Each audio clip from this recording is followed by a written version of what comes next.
Okay brother, prayer பண்ணி start பண்ணுங்க.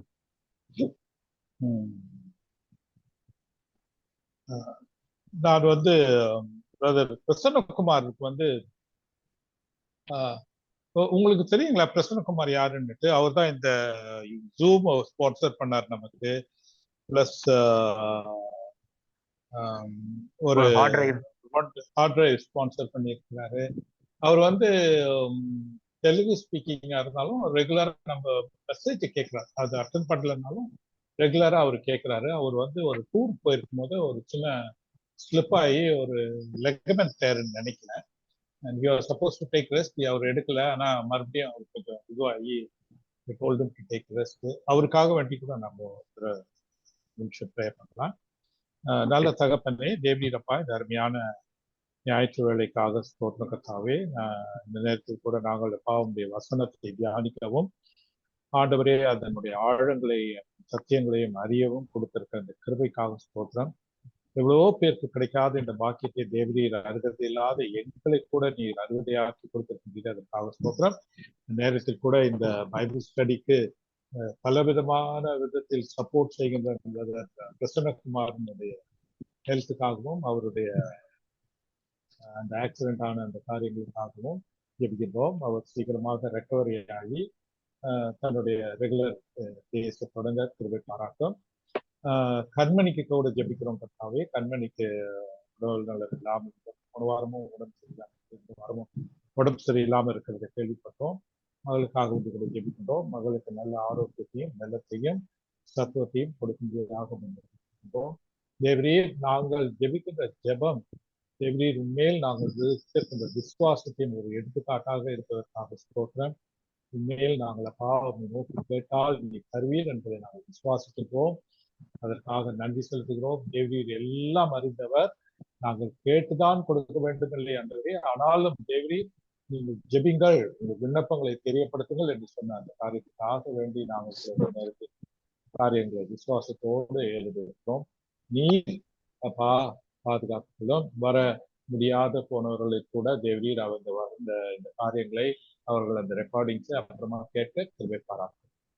தெளிவு ஏற்படுவிட்டால் அந்த சந்தேகங்களை கூட கேட்க அப்பா தேவி கிருபை பாராட்டும். எல்லா துதியிலான மகிமையும் தேவி செலுத்துகிறோம். எங்கள் மீட்பெரும் ரட்சகருமான இயேசு கிறிஸ்துவின் நாமத்தில் இந்த ஜெபத்தை ஏறெடுத்து நல்ல தகப்பனே, ஆமென். கண்மணி கூட ஜாயின் பண்ணிட்டாங்க போல இருக்கு. குட் ஈவினிங் கண்மணி. சார் ஜாயின் பண்ணிட்டேன் sir. Good evening. Okay. Health பாத்துங்க. சரிங்க. ஓகே, நம்ம லாஸ்ட் 1 வீக் நம்ம எடுக்க முடியாம போனனால ஜஸ்ட் ஒரு ரீகேப் மாதிரி சின்னதா கொடுத்துட்டு ஒரு 10 மினிட்ஸ்க்குள்ள ரீகேப் முடிச்சுட்டு அடுத்தது அப்படியே போகலாம். ஸோ ஃபர்ஸ்ட் நம்ம இப்போ ஆவி, ஆத்மா, சரீரம் இதை ஃபோக்கஸ் பண்ணி பார்த்துக்கிட்டு இருக்கோம். இதுக்கப்புறம் இதே டாபிக்ல மரணம், நரகம், மீட்பு, உயிர்த்தெழுதல் இதையும் சேர்த்து நம்ம அப்படியே படிக்க போறோம். ஸோ ஆவி, ஆத்மா, சரீரம் நம்ம ஸ்டார்ட் பண்ணும்போது ஃபர்ஸ்ட் அந்த ஆவி, ஆத்மா, சரீரம்னு சொல்லும் போது மனுஷனுடைய தோன்றல் எப்படி ஆண்டவர் உண்டாக்குனாரு அதை படிச்சாதான் தெரியும்னு பார்த்தோம். ஸோ அப்போ அதை புரிஞ்சு கொள்றதுக்கு நம்ம பார்த்த வசனம் தேவனாகிய கர்த்தர் மனுஷனை பூமியின் மண்ணினாலே உருவாக்கி ஜீவ சுவாசத்தை அவன் நாசியில ஊதினார், மனுஷன் ஜீவாத்மானான். அப்ப மனுஷன் வேற, ஜீவாத்மா வேறன்னு பார்த்தோம். மனுஷன்றது மண்ணினால செய்யப்பட்ட அந்த ஒரு காரியம் தான் மனுஷன். அந்த மனுஷனுக்குள்ள தேவனுடைய சுவாசம்ன்ற ஜீவ சுவாசம் நாசியில ஊதுறாரு. ஊதுன உடனே அந்த மண்ணான மனுஷன் என்னவாயிட்டான்? ஜீவ ஆத்மா ஆயிட்டான். ஜீவனுள்ள ஆத்மா ஆயிட்டான். அதாவது அழியாத ஆத்மாவா இருக்கான். ஜீவன் இருக்கிற ஆத்மாவா மாறிட்டான் அப்படின்னு பார்த்தோம். ரெண்டாவது, அப்போ 2 முக்கியமான காரியங்கள் ஒன்னா சேர்ந்து மனிதன் ஜீவ ஆத்மா உருவாகிறதுக்கு, ஜீவ ஆத்மா ஆகிறதுக்கு இது யூஸ் பண்ணப்பட்டிருக்குன்னு பார்த்தோம். ஒண்ணு மண்ணில் இருந்து எடுக்கப்பட்ட மண்ணான சரீரமானது. ரெண்டாவது, தேவன் அவருடைய சுவாசத்தை, ஜீவ சுவாசத்தை நாசியில ஊதுறாரு. அந்த ஜீவ சுவாசமும் சேருது அப்படின்னு சொல்லிட்டு இது 2ம் சேர்ந்த பிறகு உருவாகக்கூடிய ஒரு விஷயம் தான் ஜீவ ஆத்மா அப்படின்னு பார்த்தோம். அப்ப 2 பொருள் எங்க இருந்து வந்துச்சுன்னு தெரியும். ஒண்ணு மண்ணுல இருந்து வந்துச்சு, இன்னொன்னு தேவனுடைய சுவாசத்துல இருந்து அவர் நாசியில வந்துச்சு. அப்ப இந்த 2ம் சேர்ந்து பொருள் உருவாயிருக்கு. அந்த பொருள் எங்க இருந்து வந்துச்சுன்னு கேட்டா அது எங்க இருந்தும் வரல. அது புதுசா உருவாக்கப்பட்டுச்சு அப்படின்னு சொல்லிட்டு இந்த தங்க வளையல், மோதிரம், செயின் இதெல்லாம் வந்து ஆர்னமெண்ட்ஸ் எல்லாம் எப்படி செய்யறாங்களோ அந்த மாதிரி ரெண்டு பொருள் சேர்க்கும் போது நமக்கு ஒரு புது பொருள் கிடைக்குது. வளையல்னு பேர் வைக்கிறோம், செயின்னு பேர் வைக்கிறோம், மோதிரம்னு பேர் வைக்கிறோம், அந்த மாதிரி ஒரு ஒரு பேர் வைக்கிறோம். திரும்ப அந்த ரெண்டையும் நம்ம பிரிச்சோம் அப்படின்னா, உருக்கி பிரிச்சோம் அப்படின்னா தங்கம் தனியா போயிடும், செம்பு தனியா போயிடும். அப்ப அதுக்கப்புறம் அந்த மோதிரம் எங்க இருக்கு, வளையல் எங்க இருக்குன்னா அது இருக்காது. அப்ப அது ரெண்டும் எங்க இருந்து வந்துச்சோ ஒரு ஒரு சோர்ஸ் இடத்துல இருந்து எடுத்து வரப்பட்டுச்சு, மறுபடியும் அதுக்கு திரும்ப போகுது. ஆனா ஆத்மா எங்க இருந்து வரப்படலை, அதனால அது எங்கேயும் போறதுக்கு இல்லை அப்படின்னு சொல்லி பார்த்தோம். அதே மாதிரி மனுஷன்ல வந்து மண்ணுக்கு வந்து ஜீவன் கிடையாது. ரெண்டாவது, ஜீவ சுவாசத்தை மனுஷனுடைய நாசியில ஊதுறான், தேவன் ஊதுறாரு. ஊதுன உடனே எது உயிருள்ள பொருள் ஆச்சு அப்படின்னா அந்த மனுஷன் ஜீவ ஆத்மா ஆனான். அப்ப ஜீவன் எதுல இருக்கு அப்படின்னு கேட்டா ஆத்மால ஜீவன் இருக்கு அப்படின்னு சொல்லிட்டு இது வந்து அந்த பேசிக்கா நம்ம இந்த கிரியேஷனை பத்தி மனுஷன்ல இந்த 3 பகுதி இருக்கு. ஆவி, ஆத்மா, சரீரம்னு வந்து அது சரீரம் மண்ணுல இருந்து வந்துச்சு, ஆவி தேவன் வந்துச்சு. ரெண்டும் சேர்ந்து உருவாக்கப்பட்ட ஒரு பொருள் தான் ஜீவ ஆத்மா. அந்த ஆத்மால ஜீவனோட தேவன் உண்டாக்குனார் அப்படின்றத பார்த்தோம். அதுக்கப்புறம் சபையில இருக்கக்கூடிய சபையில இல்ல, இன்னைக்கு தியாலஜிக்கல் இதுல வந்து இருக்கக்கூடிய கன்ஃபியூஷன் அப்படின்னு பார்த்தோம்னா நிறைய பேர் வந்து ஆவியும் ஆத்மாவும் ஒரே விஷயம்தான், ரெண்டு தான் மொத்தமே இருக்கு, சரீரம் ஒண்ணு இருக்கு, ஆவினும் சொல்லலாம் ஆத்மானும் சொல்லலாம் அப்படின்னு சொல்லிட்டு சிலர் சொல்றாங்க அப்படின்னு சொல்லிட்டு அதுக்கு ஒரு 2-3 உதாரண வசனங்கள் பார்த்தோம். ஆனா அது அப்படி கிடையாது அப்படின்னு சொல்லிட்டு அதுக்கும் சில உதாரண வசனங்கள் நம்ம போன வாரமே பார்த்தோம். பார்த்துட்டு ஆவி, ஆத்மா, சரீரம்னு 3 தனித்தனி பகுதிகளா வேதத்துல இருக்கு. 3த்துக்கும் வெவ்வேறு கான்செப்ட் இருக்குன்னு பார்த்தோம். முக்கியமா வந்து ஆவி எங்கேயுமே வந்து மரிக்கும்னு போடவே இல்லை. வேதத்துல ஒரு இடத்துல கூட ஆவி மரிக்கும்னு போடவே இல்லை. மாம்சமானது முன்னிருந்த இடத்துக்கு திரும்பவும் மண்ணுக்கே திரும்பும். ஆவி தன்னை தந்த தேவனிடத்துக்கு திரும்புதுன்னு பார்த்திருக்கோம். ஸோ மரணம்ல வந்து 2 பொருள் எங்க இருந்து வந்துச்சுன்னு தெரியும்னு பார்த்தோம். அந்த 2 பொருளும் மறுபடியும் அதே இடத்துக்கு திரும்ப போயிருதுன்னு பார்த்தோம். ஆனா பாவம் செய்கிற ஆத்மாவே சாகும். அப்ப அந்த 2ம் சேர்ந்து உருவாக்கப்பட்ட ஆத்மான்றது பாவம் செய்கிற ஆத்மாவே சாகும்னு பார்த்தோம். ஏன்னா அங்க ஜீவ ஆத்மா வந்து ஜீவனுக்கு ஆப்போசிட் என்ன, எதிர்மறை என்ன அப்படின்னு கேட்டா மரணம், சாவு. அப்ப ஜீவ ஆத்மாவா தேவன் உண்டாக்குனது பாவம் செய்கிற ஆத்மாவே சாகும் அப்படின் போது பாவம் செய்த உடனே அந்த ஆத்மா மரிக்கும் ஆத்மாவா மாறிடுச்சு. அப்ப எத்தனை பேருக்கு மரிக்கும் ஆத்மா இருக்கு அப்படின்னு பார்த்தோம்னா, ஆதாமுக்குள் எல்லோரும் பாவம் செய்து எல்லாரும் தேவ மகிமையற்றவர்களானோம். அப்ப எல்லாருமே பாவிகள் தான் ஆதாமுக்குள்ள. அப்ப எல்லாருடைய ஆத்மாவும் என்ன செய்யுது, சாகுது. அதனால பாவம் செய்கிற ஆத்மாவே சாகும் அப்படின்னா எல்லா ஆத்மாக்களும் சாகிறது. ஆனா ஆவியை பொறுத்த வரைக்கும் ஆவி தன்னை தந்த தேவனிடத்திற்கு திரும்புது. மாம்சமானது அது அது எங்க இருந்து வந்துச்சோ அதே இடத்துக்கு திரும்புது. அப்ப இது ரெண்டும் வந்து சாவறது கிடையாது. அது ரெண்டும் ஆவியும் சரீரமும் அது எங்க இருந்து வந்துச்சோ அந்த இடத்துக்கே திரும்பி போகுதுன்னு பார்த்தோம்.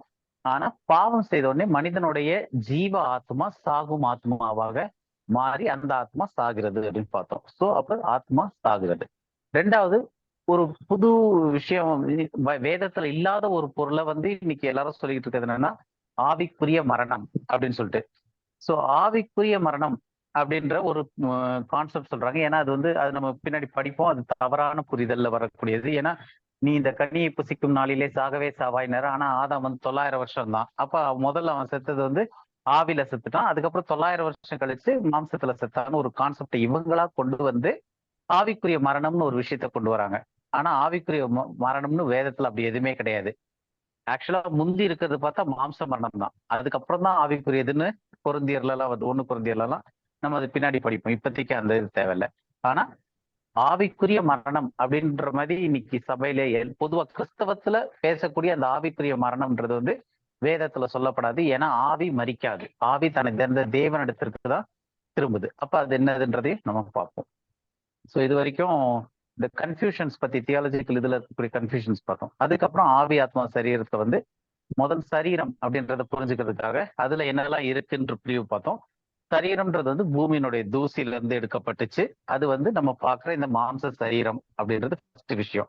ஸோ அப்ப அந்த ஃபர்ஸ்ட் விஷயம் மாம்ச சரீரத்துல என்னன்னா நம்ம தொட்டு உணரக்கூடிய விஷயங்கள். அது வந்து நம்ம கண்ணால பாக்குறது எல்லாமே. அப்ப அதுல வந்து மூளை, ஹார்ட், உள்ள இருக்க ரத்த குழாய்ங்க, சர்ஜரி பண்ணி அறுத்து பார்க்குற எல்லாமே வந்து, அதாவது ஒரு மனுஷனை புதைச்சோம் அப்படின்னா எல்லாமே அழிஞ்சு போகக்கூடிய எல்லா பொருட்களுமே வந்து திடமான பொருள் எல்லாமே வந்து மனுஷனுடைய பாடின்னு சொல்லக்கூடிய அந்த மண்ணில் இருக்கப்பட்ட ஒரு விஷயமா இருக்கு.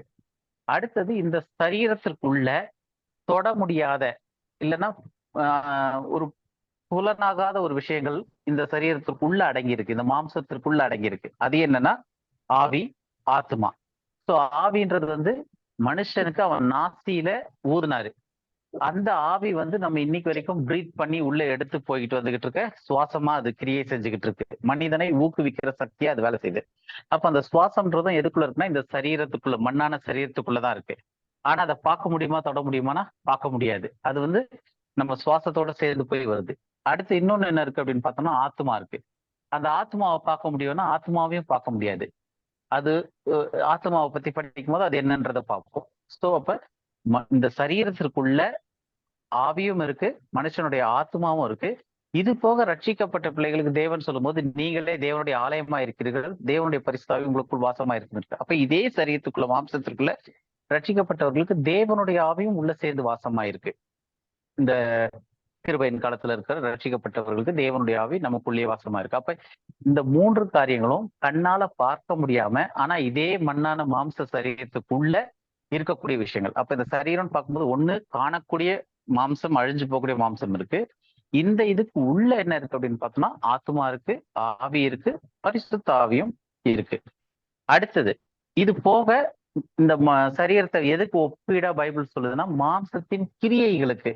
ஏன்னா அது மண்ல இருந்து எடுக்கப்பட்டனால, அது வந்து மண்ணோட சம்பந்தப்படுத்தப்பட்டனால இது மாம்சத்தின் பிழைத்தால் சாவீர்கள், ஆவினாலே சரித்த நிச்சயங்களை அழித்தால் பிழைப்பீர்கள் சொல்லிட்டு, அப்ப மாம்சமும் ஆவியும் அப்படின்னு சொல்லிட்டு ஒரு கம்பாரிசன்ல சொல்லும் போது இந்த மாம்ச கிரியைகள் அப்படின்னு சொல்லும் போது இந்த சரீரத்திற்கான கிரியைகள் அப்படின்னு சொல்லும் போது அதுக்கும் இந்த மாம்சம், இந்த சரீரத்தை பத்தி சொல்லியிருக்கு. ஆனா அப்ப சொல்லும் போது இந்த லிட்டரலான கை கால்ன்றது கிடையாது. ஆனா இந்த உலக பிரகாரமான காரியங்கள், இச்சையான காரியங்கள், பாவத்திற்கான காரியங்களை சொல்லும் போது அந்த காரியத்தை சொல்லுது. ஏன்னா அது மண்ணில இருந்து வந்தது, கீழிருந்து வந்ததுனால. ஆவி தேவனிடத்துல இருந்து வந்தது, அது மேலான விஷயங்களே நாடுது. மண்ணு வந்து கீழந்து எடுத்தது. ஸோ இப்ப இந்த 2 இதையும் ஒன்னா சேர்க்கப்பட்டிருக்கு. மண்ணு வந்து கீழிருந்து வந்து சரீரமா இருக்கு, ஆவி வந்து மேல இருந்து தேவன் கொடுத்து நமக்குள்ள இணைக்கப்பட்டிருக்கு. அப்ப கீழிருந்து ஒரு பொருளும் மேல இருந்து ஒரு பொருளும் சேர்ந்து இணைக்கப்பட்டிருக்கு. அதனால மேல இருந்து செய்யக்கூடிய காரியங்களாம் ஆவிக்குரிய காரியங்களா இருக்கு. பூமிக்கு அடுத்த காரியங்களை செய்யும் போது அது மாம்சத்திற்குரிய காரியங்கள்னு பைபிள் சொல்லுது. அப்ப இந்த மாதிரி நம்ம மாம்சத்தையும் பிரிச்சு இத்தனை விஷயங்கள் இருக்கு அப்படின்னு பார்த்துட்டோம். அதுக்கு அடுத்தது ஆவி. ஆவியை பத்தி பார்க்கும்போது ஃபர்ஸ்ட் பாயிண்ட் நம்ம ஆரம்பிச்சது வந்து ஆவி வெறும் தேவன் கொடுத்த அந்த ஜீவ சுவாசம், நாசில ஊதினாரு. ஊதின பிறகு இன்னைக்கு வரைக்கும் நம்ம அந்த ஜீவ சுவாசம் வந்து நம்ம நாசி வழியா உள்ள போயுது, வெளியே வருது. அப்ப அந்த காற்று பிராண வாயுன்றதுல பிராணன் வந்து நமக்கு உள்ள போது வெளியே வருது. மறிக்கும் போது என்ன ஆகுது, அந்த பிராணன் நின்றுது. அப்ப அந்த ஜீவ சுவாசத்தை உள்ள எடுத்துட்டு போறது, வெளியே எடுத்துட்டு வர்றது நம்ம தூங்கும் போது கூட நடந்துகிட்டு இருக்க ஒரு விஷயம் வந்து தேவன் ஏற்படுத்தி விட்டது. அதை தேவன் சுவாசிச்சு நாசில சுவாசிச்சு விட்டனால அது வந்து நமக்குள்ள போய் வந்துகிட்டு இருக்கு. இது வெறும் காத்து மட்டும் கிடையாது, அதோட சேர்ந்து தேவனுடைய சுவாசம் போய் வருது. இது எல்லா மனிதர்களுக்கும் இருக்கு, ரட்சிக்கப்பட்டவங்க ரட்சிக்கப்படாதவங்க எல்லாருக்குமே வந்து இந்த ஜீவ சுவாசம்ன்றது தேவன் ஆரம்பிச்சது, அது போய் வருது. அது எப்ப பிரியும்னா மரணத்துல மறுபடியும் அந்த சுவாசமானது தேவனிடத்துல போய் சேர்ற வரைக்கும் அது அந்த ஒரு பிரெத் ஆஃப் லைஃப் அப்படின்னு சொல்றது நமக்குள்ளேயே இருக்கு. அதுதான் வந்து அந்த சுவாசம் தான் வந்து தேவனிடத்துல இருந்து வந்த அந்த பிராணன், அந்த ஜீவ சுவாசம் தான் வந்து மனுஷனை வந்து ஒரு உந்து சக்தியா செயல்படுத்தக்கூடிய ஒரு சக்தியா இயக்குது. இல்லைன்னா அந்த சுவாசம் என்னைக்கு நிற்குதோ அன்னைக்கு வந்து இந்த மனுஷன்னு சொல்லக்கூடிய அந்த மண்ணு அந்த ஜீவ ஆத்மா ஒன்னெல்லாமாயி அது செயலிழந்து மறுபடியும் மண்ணாவே மாறிடுது. அப்ப அந்த மண்ணை வந்து இயக்கும் சக்தி எதுக்கு இருக்கு அப்படின்னு சொன்னா அந்த ஜீவ சுவாசம், சுவாசிக்கிற அந்த காற்றுல இருந்து உள்ள போற அந்த ஜீவ சுவாசம் தான் வந்து அந்த இயக்கும் சக்தியா இருக்கு. ஸோ இது வந்து முதல் விஷயமா ஸ்பிரிட்டை பத்தி பார்த்தோம். ரெண்டாவது வந்து என்ன பார்த்தோம் அப்படின்னா ஆவி வந்து ஆத்மாவை இயக்குகிறது. அந்த ஆத்மா எதெல்லாம் ஆத்மாவை எது இயக்குதோ அந்த ஆத்மாவினுடைய இயக்கம் வந்து எப்படி வெளிப்படுது அப்படின்னா மாம்சத்தில் வெளிப்படுது. அப்ப ஒரு விஷயம் வந்து நமக்கு ஒரு ஆவினால ஒரு உந்தப்பட்டு அந்த ஆவி வந்து எதை கட்டுப்படுத்துதுன்னா நம்மளுடைய ஆத்மாவை கட்டுப்படுத்தி அந்த ஆத்மா செய்யக்கூடிய காரியங்கள் சரீரத்துல வெளிப்படுது அப்படின்னு சொல்லி ஒரு விஷயத்தையும் நம்ம போன வாரமே பார்த்தோம். இதெல்லாம் ஏன் ஃபாஸ்டா போட்டோம்னா போன வாரத்துக்கு பார்த்துட்டோம், ஒரு சின்ன ரீகேப் மாதிரி. ஏன்னா இன்னும் அடுத்த புது விஷயங்கள் பார்க்கணும், அதனால ஒரு ரீகேப் மாதிரி பார்க்குறோம். அடுத்தது இந்த ஆவி வந்து மனிதனுடைய இந்த ஆவி வந்து தூண்டப்படலாம், இல்லைன்னா ஆதிக்கம் செலுத்தப்படலாம். அந்த மாதிரிதான் வந்து தேவன் படைக்கும் போதே அந்த ஆவி வந்து அப்படிதான் வந்து படைக்கப்பட்டுருச்சு. ஆவி மனிதனுடைய ஆத்மாவை உந்தி செல்லும். அந்த ஆத்மா எது செய்கிறதோ அது வந்து மாம்சத்தில் வெளிப்படும். அப்படி இருக்கும்போது மனிதன் வந்து என்னைக்கு பாவம் செஞ்சானோ அவன் அதை புசிக்க வேண்டாம்னு சொல்லி தடை செய்யப்பட்ட அந்த கனியை புசிச்ச உடனே அவனுக்கு நன்மை தீமை அறியத்தக்க ஒரு ஞானம் வந்துச்சு. அந்த ஞானம் மட்டும் தான் வந்துச்சே தவிர அதை செய்யக்கூடிய திராணி வரல. அப்ப ரெண்டாவது அவன் வந்து யாருக்கு கீழ்ப்படிஞ்சான் அப்படின்னும் போது பிசாசானவனுக்கு அங்க கீழ்ப்படிஞ்சான். கீழ்ப்படியும் போது இந்த மனிதனுடைய ஆவியை வந்து பிசாசானவன் கண்ட்ரோல் பண்றதற்கான அந்த டொமினியன் அவனுக்கு கிடைச்சது. அப்ப டொமினியன் கிடைச்ச உடனே பிசாசானவன் மனிதனுடைய ஆவியை இயக்க ஆரம்பிக்கிறான். மனிதனுடைய ஆவி அந்த ஆவியின் செயல்பாட்டின்படி இல்ல அந்த ஆவியினுடைய தூண்டுதலின்படி தூண்டப்பட்டு அந்த தூண்டுதலின் பெயரில் ஆத்மா கிரியை செய்கிறது. அந்த கிரியை மாம்சத்தில் வெளிப்படுகிறது. இதுதான் வந்து காலாகாலமும் மனுஷனுடைய காரியங்கள்ல நடந்துகிட்டு இருக்க ஒரு விஷயமா இருக்கு. இப்ப இந்த ஆவியை தூண்டக்கூடிய விஷயத்துல வந்து மனிதனுடைய ஆவியை கட்டுப்படுத்துறதோ இல்ல அதை தூண்டக்கூடியதோ வந்து என்னெல்லாம் எந்த ஆவிகள் எல்லாம் அதை செய்யுது அப்படின்றத பார்த்தோம். முதல் வந்து மனுஷன் பாவம் செய்தப்ப அவன் வந்து அந்த பிசாசானவனுக்கு கீழ்ப்படிந்து கொடுத்தனால அவனுக்கு வந்து இந்த பிசாசின் கட்டுப்பாட்டுல இருக்கக்கூடிய அந்த உலகத்தின் ஆவி இந்த மாதிரி சில ஆவிகளால அவனுடைய ஆவி கட்டுப்பாட்டுக்குள்ள வருது அப்படின்னு இது வரைக்கும் பார்த்தோம். இதுக்கப்புறம் இருக்கிறத கொஞ்சம் ஸ்லோவா பார்த்துட்டே போலாம். ஏன்னா இதுல இன்னும் 2 பாயிண்ட் பார்த்துருக்கிறோம். இருந்தாலும் இப்ப அப்படியே பார்க்க ஆரம்பிக்கலாம்.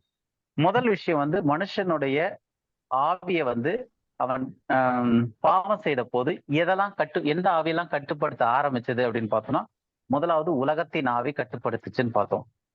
ஸோ உலகத்தின் ஆவியில என்னெல்லாம் உலகத்தின் ஆவி கட்டுப்படுத்துது அப்படின்னு பார்க்கும்போது நம்ம வந்து 1 கொரிந்தியர் 2:12 பார்த்தோம்.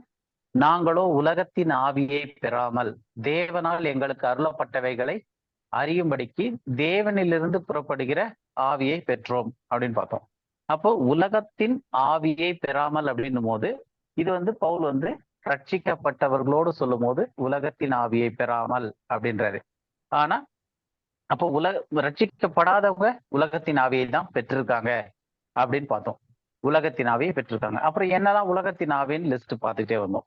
இப்ப இது வரைக்கும் பார்த்ததுல யாருக்காவது ஏதாவது கேள்வி இருக்கா? இல்ல நம்ம அடுத்த இதுக்கு போலாமா? ஏன்னா இது வந்து எல்லாமே ஏற்கனவே லாஸ்ட் வீக் முந்தின வீக் பார்த்த விஷயங்கள். இது கிளியர் ஆச்சுன்னா நம்ம அடுத்த இதுக்கு போயிடலாம். ஓகே, அடுத்து நம்ம இதுவும் ஒரு இது போனவர் தான் பார்த்தோம்.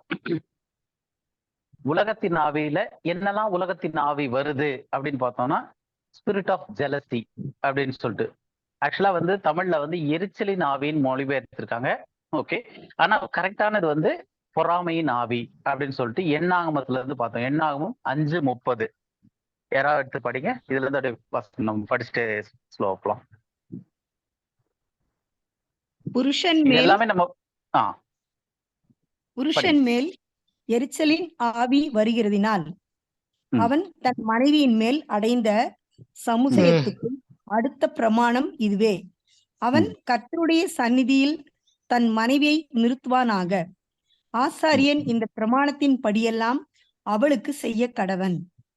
ஓகே, இதுல புருஷன் மேல் எரிச்சலின் ஆவின்னு இருக்கு. அது ஆக்சுவலா பொறாமையின் ஆவி வருவதானால் அப்படின்னு சொல்லிட்டு அப்ப இப்படி ஒரு ஆவி இருக்கு. எல்லாமே வந்து நம்ம வேதத்துல வந்து சில காரியங்கள் வந்து நமக்கு அது ஆவியா இல்லையானே தெரியாத அளவுல இருக்கும். ஆனா இங்க பார்த்தோம்னா ஒரு பொறாமை, எரிச்சல் இதெல்லாமே வந்து ஒரு ஆவியா தான் சொல்லப்படுது. அந்த ஆவி வந்து அசுத்தாவி கிடையாது. அது வந்து உலகத்தின் ஆவி, அதுக்கு பேர். அதனாலதான் இந்த உலகத்தின் ஆவி கேட்டகரியில அதையும் எடுத்துட்டோம். ஸோ இது வந்து ஒரு உலகத்தின் ஆவி. அப்ப இந்த ஆவி எப்ப மனுஷனை பிடிக்க ஆரம்பிச்சது அப்படின்னா எப்ப மனுஷன் பிசாசுக்கு கீழ்ப்படி ஆரம்பிச்சானோ அதுல இருந்து பிசாசின் ஆளுகைக்குள்ள என்ன இருக்கு? உலகத்தின் ஆவி. அந்த ஆவியில ஒண்ணு இந்த மாதிரி எரிச்சலின் ஆவி. இப்படி நிறைய ஆவிகள் இருக்கு. ஒரு சில காரியங்களை நம்ம பார்ப்போம். 2வது ஒரு வசனம் வந்து வேசித்தனத்தின் ஆவி. அப்ப வேசித்தனம்ன்றதே வந்து அதுக்கு பின்னாடி கிரியை. ஏன்னா நம்ம பார்க்கும்போது மனுஷன் வேசித்தனம் பண்ணான்னு சொல்லிட்டு அது மாம்சத்தின் கிரியை வெளியரங்கமா இருக்கு. ஆனா அதுக்கு முன்னாடி என்ன நடக்குது அப்படின்னு பார்த்தோம்னா முதலாவது மனுஷனுடைய ஆவியில வேசித்தன ஆவின்னு ஒரு ஆவி வந்து அதை தூண்டுது. அப்ப மனுஷனுடைய ஆவியை வேசித்தன ஆவி தூண்டும் போது அந்த ஆவிக்கு கீழ்ப்படுகிற மனுஷன் அவனுடைய ஆத்மா என்ன செய்யும்? அதற்கேற்ற சிந்தனையோட கிரியை செய்ய ஆரம்பிக்கும். அப்ப அது எங்க வெளியாகும் அப்படின்னா சரீரத்துல மாம்சத்துல வெளியாகிறது. அப்ப இதனுடைய மாம்சத்தின் கிரியையா வெளியே வர்றதுக்கு முன்னாடி அது எங்க ஆரம்பிக்குதுன்னு பார்த்தா அது ஒரு உலகத்தினுடைய ஒரு ஆவியில இருந்து தான் ஆரம்பிக்குது, எந்த ஒரு காரியமா இருந்தாலும். அப்படி ஒரு 4-5 உதாரணங்களுக்கு தான் நம்ம பாக்குறோம். இன்னும் 2 உதாரணம் பார்த்துட்டு அடுத்தது போலாம். அப்ப இது வந்து வேசித்தனத்தின் ஆவி. ஹோசேயா 5:4, 5வது அதிகாரம் 4வது வசனம். ஹோசேயால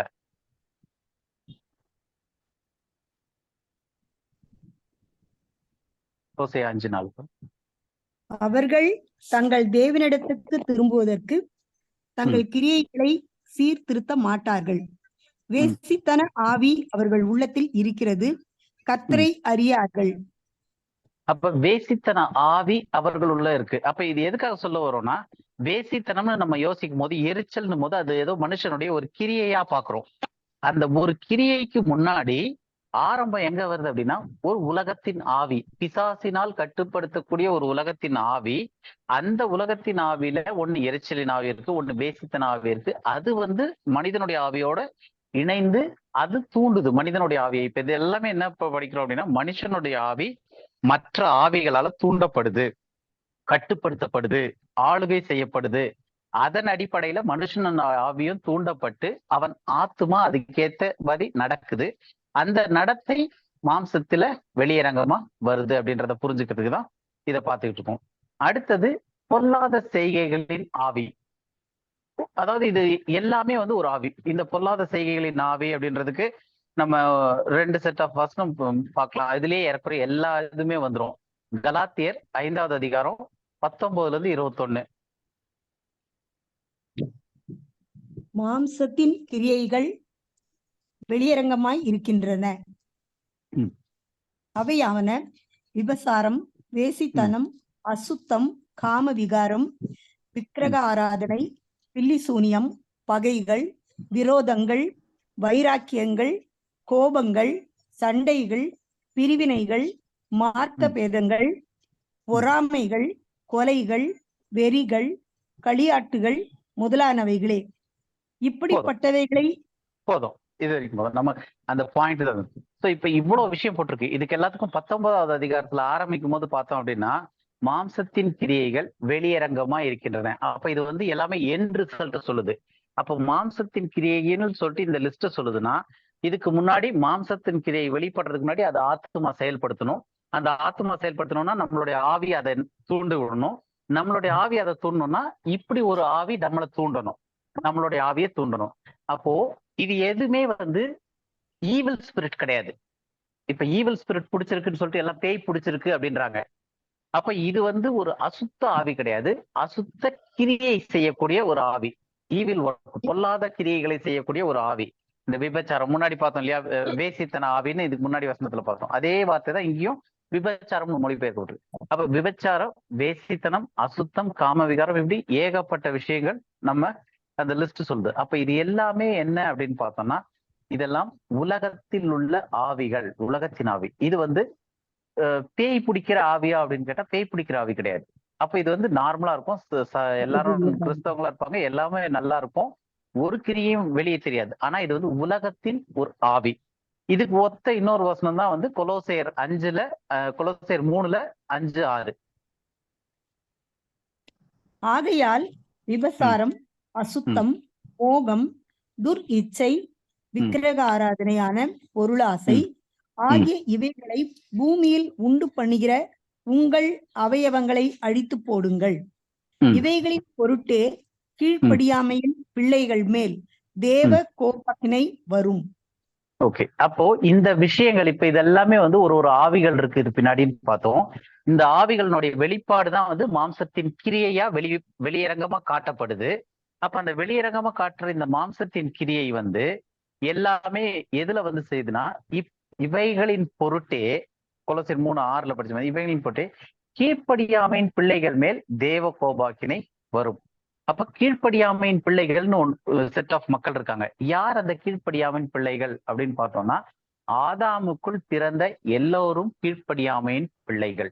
ஏன்னா முதல் மனிதனாகிய ஆதாம் தன்னுடைய கீழ்ப்படியாமையினாலே, கீழ்ப்படியாமைன்ற பாவத்துல விழுந்து அதுல இருந்துதான் இந்த மரணம்ன்றது வந்துச்சு.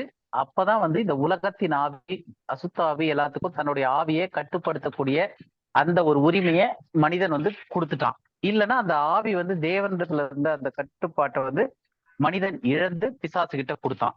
அப்ப அதனால அதுல இருந்து வந்த எல்லாருமே, பிறந்த பிள்ளைகள் எல்லாருமே, ஆதாம்குள்ள இருக்க எல்லாருமே கீழ்ப்படியாமையின் பிள்ளைகள். அப்ப இன்னைக்கு ரட்சிக்கப்பட்டிருக்கவங்க என்ன ஆகுறாங்க அப்படின்னா, அவங்க வந்து தேவனுடைய புத்திரர்கள், தேவனுடைய பிள்ளைகளாகபடி யாரெல்லாம் இயேசு கிறிஸ்துக்குள்ள இருக்காங்களோ இன்னைக்கு கிருபையின் காலத்துல அவங்க எல்லாம் தேவனுடைய பிள்ளைகள் ஆகுறாங்க.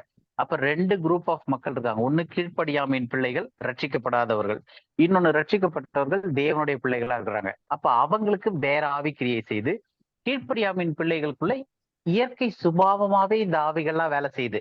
அப்ப இந்த ஆவிகள்லாம் அவங்களுக்குள்ள வேலை செய்யறதுனால இதற்கு அவங்களுடைய மாம்சம் அது வரைக்கும் அந்த கிரியை நடப்பிக்கிற வரைக்கும் கொண்டு போய் விடுறதுனால இப்படிப்பட்டவர்கள் மீது, கீழ்ப்படியாமையின் பிள்ளைகள் மீது தேவ கோபாக்கினை வரும் அப்படின்னு பாக்குறோம். சோ இது எல்லாமே என்ன அப்படின்னு பார்த்தோம்னா பொல்லாத செய்கைகளின் ஆவிகள். அப்ப இப்படிப்பட்ட ஆவிகளும் இருக்கு. அடுத்தது என்ன பாக்குறோம் அப்படின்னு பார்த்தோம்னா spirit of fear and bondage, பயம் மற்றும் அடிமைத்தனத்தின் ஆவி. இப்படி ஒரு ஆவி கிரியை செய்து, அப்ப நமக்கு ஒரு பயமோ இல்ல நம்ம ஏதோ அடிமைத்தனத்துல இருக்கக்கூடிய அந்த பிடியில இருக்கக்கூடிய அந்த ஒரு ஃபீல் கொடுக்குதுன்னா அதுவுமே ஒரு ஆவிதான் கொடுக்குது. அப்ப அதுக்கு நம்ம ஒரு வசனம் பார்க்கலாம். 2 தீமோத்தேயு 1:7. தேவன் நமக்கு பயமுள்ள ஆவியை கொடாமல் பலமும் அன்பும் தெளிந்த புத்தியும் உள்ள ஆவியையே கொடுத்திருக்கிறார். சரி, தேவன் நமக்கு பயமுள்ள ஆவியை கொடாமல் அப்படின்னும் போது அப்ப யாரு பயமுள்ள ஆவியை கொடுக்க முடியும்? பிசாசு. அப்போ ஆதாம் வந்து எப்ப பாவம் செய்து பிசாசுக்கு கீழ்ப்படிஞ்சானோ அன்னைக்கு பிசாசுக்கு மனிதன் மீது ஒரு அதிகாரம் வரும்போது அவன் என்ன செய்யறான்? மனிதனுக்கு பயமுள்ள ஆவியை கொடுக்கறான். அப்போ ரட்சிக்கப்பட்டவர்களுக்கு தேவன் அந்த ஆவியை கொடுக்காம அதை நிறுத்தி மாறா என்ன பண்றாரு? பலமும் அன்பும் தெளிந்த புத்தியும் உள்ள ஆவி. அப்ப இதுலயே வந்து பலம், அன்பு, தெளிந்த புத்தி, இதெல்லாம் என்னது? ஆவி. அப்ப எல்லா கிரியைகளுக்கும் மாம்சத்துல நம்ம எதை கிரியையா செய்யறோமோ, ஒருத்தர்கிட்ட அன்பு காட்டுறோம் அப்படின்னா நமக்கு அந்த அன்பு இல்ல, நமக்கு ஒரு பொருள் ஆசை இல்லாத ஒரு தன்மை, இல்ல தேவனிடத்துல பிரியமா இருக்கிறது, இல்ல பக்தி உள்ளது இதுவா இருக்கிறது, இல்ல தெளிந்த புத்தி, இது வேதத்துல அது எல்லாமே என்னன்னா அதுக்கு பின்னாடி ஒரு ஆவி வேலை செய்யுது. அப்ப அந்த ஆவி மனிதனுடைய ஆவியை தூண்டுது, மனிதனுடைய ஆவி ஆத்மாவை செயல்பட வைக்குது. அந்த செயல்பாடு சரீரத்துல வெளியரங்கமா இருக்கு. இதுதான் இந்த கான்செப்டை புரிய வைக்கிறதுக்கு தான் இத்தனை வசனம் பார்த்துக்கிட்டு இருக்கோம். அதாவது ஒவ்வொரு காரியத்திற்கு பின்னாடியும் அதற்கு பின்னாடி ஒரு உலகத்தின் ஆவி கிரியை செய்து, இன்னொரு பக்கம் தேவனுடைய ஆவியும் இதே மாதிரி கிரியை செய்து, அதுக்கான உதாரணம் தான் இதுல பலம், அன்பு, தெளிந்த புத்தி, இப்படிப்பட்ட ஆவிகள். இந்த ஆவியை தேவன் தராரு அப்படின்னு பாக்குறோம். அடுத்தது அடிமைத்தனம். அடிமைத்தனம்ன்றதும் ஒரு ஆவி, உலகத்தினால பிசாசுனால தரக்கூடிய ஒரு ஆவி. அதுக்கு ரோமர் 8:15 படிக்கலாம். ரோமர் 8:15. அந்தப்படி திரும்பவும் பயப்படுகிறதற்கு நீங்கள் அடிமைத்தனத்தின் ஆவியை பெறாமல் அப்பா பிதாவே என்று கூப்பிட பண்ணுகிற புத்திர சுவீகாரத்தின் ஆவியை பெற்றீர்கள். அப்போ இங்க வந்து அடிமைத்தனத்தின் ஆவியை பெறாமல் போது, அப்ப அடிமைத்தனத்தின் ஆவியை பெற்றவங்க வந்து அப்பா பிதாவேன்னு கூப்பிட முடியாது. அப்ப அவங்க எல்லாம் யாரா இருப்பாங்க? கீழ்ப்படியாமையின் பிள்ளைகள். நம்ம முன்னாடி கொலோசையர்ல பார்த்தோம் இல்லையா? கீழ்ப்படியாமையின் பிள்ளைகள் தேவனை அப்பா பிதாவே என்று கூப்பிட முடியாது. அப்ப கீழ்ப்படுகிற பிள்ளைகள்னா யாரெல்லாம் ரட்சிக்கப்பட்டிருக்காங்களோ அவங்களுக்கு வந்து இப்படி இந்த பயப்படுகிற அடிமைத்தனத்தின் ஆவியை கொடுக்காமல் அப்பா பிதாவே என்று கூப்பிடப்படுகிற புத்திர சுகாரத்தின் ஆவியை பெற்றிருக்கிறீர்கள். அப்ப இதுமே ஒரு ஆவி. இந்த ஆவி நமக்குள்ள வரும்போதுதான் நம்முடைய ஆவியில பலன் அடைஞ்சு நம்மளுடைய ஆத்மா இது பண்ணி மாம்சத்தின் சரீரத்தின் மூலமா நம்ம அப்பா பிதாவேன்னு கூப்பிட முடியும் புத்திர சுவீகாரத்தின் ஆவி பெற்றிருக்கோம். அப்ப இந்த இதுவுமே வந்து ஒரு கான்ட்ராஸ்டான ஆவி. எது பிசாசு கொடுக்குற ஆவி, அப்ப தேவன் கொடுக்குற ஆவி அப்படின்னு சொல்லிட்டு. அப்ப இது எல்லாத்துக்கும் பின்னாடி நம்ம இது ஜென்ரலா தெரிஞ்சுக்கிறதுன்னா, ஒரு மாம்சத்தின் கிரியை நம்ம மூலமா வெளிப்படுதுன்னா அதற்கு பின்னாடி ஒரு வேதத்திற்கு அடுத்த காரியத்தை நம்ம செய்யறோம்னா அதுக்கு பின்னாடி தேவனுடைய ஆவி ஒண்ணு வேலை செய்யுது. ஒரு உலக பிரகாரமான காரியம் செய்யறோம்னா அதுக்கு பின்னாடி உலகத்தின் ஆவி கிரியை செய்யுது. இதுதான் சிம்பிளா புரிஞ்சுக்கிறதுக்கான ஒரு கான்செப்ட். அடுத்தது மறுபடியும் வந்து கீழ்ப்படியாமையின் பிள்ளைகளிடத்தில் நம்ம பார்த்தோம், கீழ்ப்படியாமையின் பிள்ளைகள்னு பார்த்தோம் இல்லையா? சோ அவங்க கிட்ட சில ஆவிகள் கிரியை செய்துன்னு பார்த்தோம். அதுக்கு ஒரு 2-3 வசனம் படிச்சிடலாம். எபேசியர் 2வது அதிகாரம் 2வது வசனம். அவைகளில் நீங்கள் முற்காலத்திலே இவ்வுலக வழக்கத்திற்கு ஏற்றபடியாகவும் கீழ்ப்படியாமையின் பிள்ளைகளிடத்தில் இப்பொழுது கிரியை செய்கிற ஆகாயத்து அதிகார பிரபுவாகிய ஆவிக்கு ஏற்றபடியாகவும் நடந்து கொண்டீர்கள். இதுல தமிழ்ல வந்து ஆகாயத்து அதிகாரியாக பிரபுவாகி ஆவிக்கேற்றபடியாகவும் நடந்து கொண்டீர்கள்னு போட்டிருக்கு. ரொம்ப ஒரு கன்ஃபியூசிங்கான இதுல இருக்க மாதிரி இருக்கு. இங்கிலீஷ்ல வந்து the spirit that now worketh in the children of disobedience. என்ன ஸ்பிரிட் ஒர்க் ஆகுது அப்படின்னு பார்த்தோம்னா, walked according to the course of this world, according to the prince of the power of the air. அப்ப prince of the power of the ஏர்னா வான மண்டலத்துல இருக்கிற பொல்லாத அந்த சக்திகள், அந்த சக்திகளுடைய ஆவி இப்ப கீழ்ப்படியாமையின் பிள்ளைகள்ல வேலை செய்து கொண்டிருக்கிறது அப்படின்னு சொல்லியிருக்கு. அந்த ஆவிகள் வந்து உங்களுக்குள்ள நீங்க அப்படிப்பட்ட ஆவியோட எப்ப பார்த்தீங்கன்னா முன்றைய காலத்துல ரட்சிக்கப்படுறதுக்கு முன்னாடி, அதுதான் வந்து அவைகளில் முற்காலத்திலே இவ்வுலக வழக்கத்திற்கு ஏற்றபடி அப்படின்னு சொல்லிட்டு இவ்வுலக கீழ்ப்படியாமையின் பிள்ளைகளிடத்தில் இப்போது கிரியை செய்கிற இந்த ஆகாயத்து பிரபுவாகிய ஆவிக்கேற்றபடியாகவும் நடந்து கொண்டீர்கள் இருக்கு இல்லையா? ஆவிக்கேற்றபடியாகவும்னா இந்த பிசாசின் வல்லமைகள் ஆவிக்கேற்ற இந்த வான மண்டலத்துல இருக்க அந்த prince of powers of the அதனுடைய ஒரு ஸ்பிரிட் வந்து இந்த கீழ்ப்படியாமையின் பிள்ளைகள் மேல வேலை செய்யுது. அப்ப இந்த கீழ்ப்படியாமையின் பிள்ளைகள் மீது என்னெல்லாம் வேலை செய்யுதுன்னு சொல்லிட்டு நம்ம இதுக்கு முன்னாடியே பார்த்தோம். ஏகப்பட்ட லிஸ்ட், விபச்சாரம், வேசித்தனம், இது விக்கிரகாராதனை எல்லாமே இருக்கு. அப்ப இது மொத்தமே வந்து எங்க இருந்து நமக்கு அந்த ஸ்பிரிட் தூண்டப்படுது அப்படின்னு பார்த்தோம்னா, வான மண்டலத்துல இருக்கிற பொல்லாத சக்திகள்ல இருந்து, ஆகாயத்து பிரபுவாகிய அந்த இதுல இருந்து நமக்கு அந்த ஸ்பிரிட் வந்து கீழ்ப்படியாமையின் பிள்ளைகளுக்குள்ள இன்னைக்கும் வேலை செய்யுது. ஆனா நமக்குள்ள அது வேலை செய்யல. ஆனா முற்காலத்துல அது நமக்குள்ளேயும் வேலை செஞ்சுச்சு அப்படின்றதுதான் இந்த வசனத்துல சொல்லப்படுறது. அடுத்தது எபேசியர் 5:6. இப்படிப்பட்டவைகளின் நிமித்தமாக கீழ்ப்படியாமையின் பிள்ளைகள் மேல் தேவ கோபாக்கினை வருவதால் ஒருவனும் உங்களை வீண் வார்த்தைகளினாலே மோசம் போக்காதபடிக்கு எச்சரிக்கையாய் இருங்கள். அப்ப இது எல்லாமே வந்து என்னன்னா, தேவ கோபாக்கினைன்னு சொல்றது யாருக்கு வருதுன்னா கீழ்ப்படியாமையின் பிள்ளைகள். இதேதான் கொலோசியர் 3:6 இருக்கு, நம்ம அப்புறம் படிச்சுக்கலாம். இவைகளின் பொருட்டே கீழ்ப்படியாமையின் பிள்ளைகள் மேல் தேவ கோபாக்கினை வரும்னு சொல்லிட்டு. அப்போ இந்த தேவ கோபாக்கினை அப்படின்னு சொல்ற ஒரு விஷயம் யார் மேல வருது அப்படின்னா, கீழ்ப்படியாமையின் பிள்ளைகள் மேல் வருது. யார் கீழ்ப்படியாமையின் பிள்ளைகள் அப்படின்னா, அவங்களுக்குள்ள ஒரு ஆவி வேலை செய்யுது. எந்த ஆவி அப்படின்னு பார்த்தோம்னா, வான மண்டலத்துல இருக்க இந்த பவர்ஸ், பிரின்ஸ் ஆஃப் பவர்ஸ், அந்த பொல்லாத சக்தி, அந்த இதனுடைய ஆவி வந்து இப்ப இருக்கிற கீழ்ப்படியாமையின் பிள்ளைகள் மீது இந்த ஆவியெல்லாம் வேலை செய்யுது அப்படின்னு சொல்லி பார்த்தோம். இது எல்லாமே வந்து என்னன்னா, இந்த பேய் பிடிச்சு ஆடுறாங்கன்னு சொல்றாங்க இல்லையா, ஜனங்களுடைய பார்வையில் அது ஒண்ணுதான் ஈவில் ஸ்பிரிட்டா தோணும். ஆனா ஒரு பொய் சொல்றோம் அப்படின்னா அது ஒரு ஸ்பிரிட்டு. ஒரு கோவப்படுறோம், எரிச்சல் அடைகிறோம், பொறாம வருது, விக்கிரகாரம் வருது, பண ஆசை வருது, இது எல்லாத்துக்கும் பின்னாடி ஒரு ஆவி வேலை செய்து. அந்த ஆவிக்கு பேரு உலகத்தின் ஆவி. அதான் வந்து ஸ்பிரிட் ஆஃப் த வேர்ல்ட். இது கிளியரா இருக்கு இல்லையா? அடுத்த பாயிண்ட் போலாம்ல. உலகத்தின் ஆவியும் தம்பி, இப்ப அந்த கடைசியா அந்த இப்ப வாசிச்சாங்கல்ல, அது என்ன தேடுறேன் அந்த வசனம். அது கடைசியில ஒண்ணு அது என் ஸ்கிரீன்ல காமிங்களேன். இதோ அந்த உங்களை இருக்கு. இப்போ ஒருவனும் உங்களை வீண் வார்த்தைகளினாலே பேசாதபடிக்கு எச்சரிக்கையா இருங்கள்னு வருது. அந்த 5:6 என்ன கொஞ்சம் சொல்லு, எக்ஸ்பிளைன் பண்ண முடியுமா? 5-6 இன்னொரு தர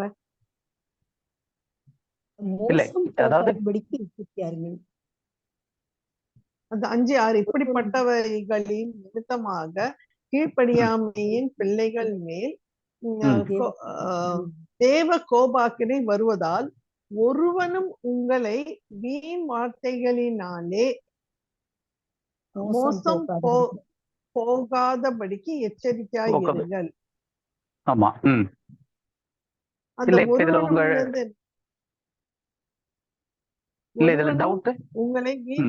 அதுதான் அந்த ஒருவனும் இருந்து பாருங்க, ஒருவனும் உங்களை வீண் வார்த்தைகளினாலே மோசம் போகாதபடிக்கு எச்சரிக்கையா இருங்கள். அது எக்ஸ்பிளைன் பண்ணுங்க. ஓகே, 5, 6 தானே இது மொத்தமாவே பார்த்துட்டு இருந்தோம்னா ஆக்சுவலா வந்து இது வந்து இந்த கம்பேரிசன் வசனம் மாதிரி வந்துகிட்டே இருக்கும். இதுல எப்படி பாவத்துல இருக்கவங்க பிளஸ் நீதியா இருக்கிறவங்க அப்படின்ற மாதிரி அந்த கம்பேரிட்டிவ் வசனம் இதுல வந்துகிட்டே இருக்கும். அவங்களோட சேர்ந்து நீங்க பங்கடையாதீங்க அப்படின்னு சொல்லிட்டு. ஏன் அப்படின்னா இது எல்லாமே யாருக்கு சொல்லிட்டு இருக்காரு அப்படின்னு பார்த்தோம்னா, ரட்சிக்கப்பட்ட ஜனங்களுக்கு சொல்லிட்டு வரும்போது, அப்ப கடைசி 5வது அதிகாரம்லாம் ஆரம்பிக்கும் போது எப்படி நம்ம வாழணும் அப்படின்ற இன்ஸ்ட்ரக்ஷன்ல சொல்லிட்டு வர்றாரு. ஸோ இப்ப இந்த இப்படிப்பட்டவைகளின் நிமித்தம் அப்படின்னும் போது இந்த மேல சொன்ன எல்லா விஷயமும் நம்ம பிடிச்சோம் இல்லையா? விபச்சாரம், பொருளாசை, தேவனுடைய அந்த காரியங்கள் எல்லாமே வந்து அசுத்தம், காமவிகாரம், இந்த இது எல்லாமே வரும். அதனால இப்படிப்பட்டவைகளின் நிமித்தம் கீழ்ப்படியாமின் பிள்ளைகள் மேல் தேவ கோபாக்கினை வரும். அதனால ஒருவனும் உங்களை வீண் வார்த்தைகளினாலே மோசம் போக்காதபடி எச்சரிக்கையாயிருங்கள், அவர்களுக்கு பங்காளிகளா இராதீர்கள். அப்ப நீங்களும் போய் அதே மாதிரியான கிரியைகளை செய்ய ஆரம்பிக்காதீங்க. ஏன்னா 8வது வசனம் பாத்தீங்கன்னா, முற்காலத்தில் நீங்கள் அந்தரங்கமாயிருந்தீர்கள், இப்பொழுதோ கர்த்தருக்கு வெளிச்சமாயிருக்கிறீர்கள் அப்படின்னு சொல்லிட்டு இதை மொத்தமே வந்து ஒரு கம்பேரிட்டிவா சொல்லிட்டு வர்றாரு இந்த 5வது அதிகாரம் ஃபுல்லாவே. அதாவது ரட்சிக்கப்படாத ஜனங்களுக்கும் ரட்சிக்கப்பட்டவங்களுக்கும் உள்ள வித்தியாசத்தை காட்டிட்டு வந்துட்டு அவங்க மேல தேவ கோபாக்கின்றது நீங்க அப்படித்தான் ஏற்கனவே இருந்தீங்க, அதுல இருந்து தான் உங்களை கொண்டு வந்தாரு. மறுபடியும் நீங்க போய் அதே மாம்சத்தின் கிரியைக்குள்ள விழாதீங்க, அதுக்கு ஜாக்கிரதையா இருங்க அப்படின்றாரு. ஓகே, இல்லைன்னா நம்ம இதை தனியாவே இந்த எபேசியர் 5 தனியாவே நம்ம ஒரு வாட்டி ஸ்டடி பண்ணலாம். ஏன்னா இது வந்து ஒரு கம்பேரிட்டிவ், நம்ம தனியா அந்த வசனத்தை மட்டும் எடுத்து படிக்க முடியாது. ஃபுல்லாவே வந்து ஒரு கான்டெக்சுவலா வந்து இதுவும் கொலோசியர் 3வது அதிகாரமும் சைமல்டேனியஸா போவோம் இந்த மாதிரி. ஸோ இது நம்ம சேர்த்து எடுத்து அப்புறம் நம்ம தனியா படிக்கலாம். ஏன்னா இது வந்து நம்மளோட இன்னைக்கு பைபிள் ஸ்டடிக்கான ஃபோக்கஸ்ல எல்லாமே இது எடுத்துட்டு போயிடும். ஆக்சுவலா இதனுடைய மெயின் கருத்து வந்து கம்பேரிட்டிவ்லி நீங்க வந்து அப்படிப்பட்ட இதுல போய் நீங்க மாட்டிக்காதீங்க மறுபடியும். ஏன்னா அதுலதான் ஏற்கனவே இருந்தீங்க, புது விஷயம் கிடையாது உங்களுக்கு, அதுல இருந்து தான் வெளியே கொண்டு வந்திருக்காரு. மறுபடியும் அதுலயே போய் மாட்டி அந்த தேவ கோபாக்கினி வர்ற அவங்க செய்யக்கூடிய கிரியைகளை நீங்களும் பண்ணாதீங்க அப்படின்றதுதான் இதனுடைய ஃபோக்கஸா சொல்லிட்டு வர்றாரு. ஓகே சிஸ்டர், சரி. வேற ஏதாவது இந்த இதுல கான்டெக்ஸ்டோட ஏதாவது இருக்கா, இல்ல நம்ம அடுத்த இதுக்கு போலாமா? இப்போ இந்த அடிமைத்தனத்தின் ஆவின்னு சொல்றாங்கல்ல, அந்த அடிமைத்தனத்தின் ஆவின்றது இந்த குடிப்பழக்கத்துல இருக்கவங்க, இந்த விபச்சாரத்துல இருக்கவங்க எல்லாம் அடிமை, இந்த ட்ரக்ஸ் அதெல்லாம் வந்து அடிமைத்தனத்தின் ஆவியில வருதா? எல்லாமே வரும்.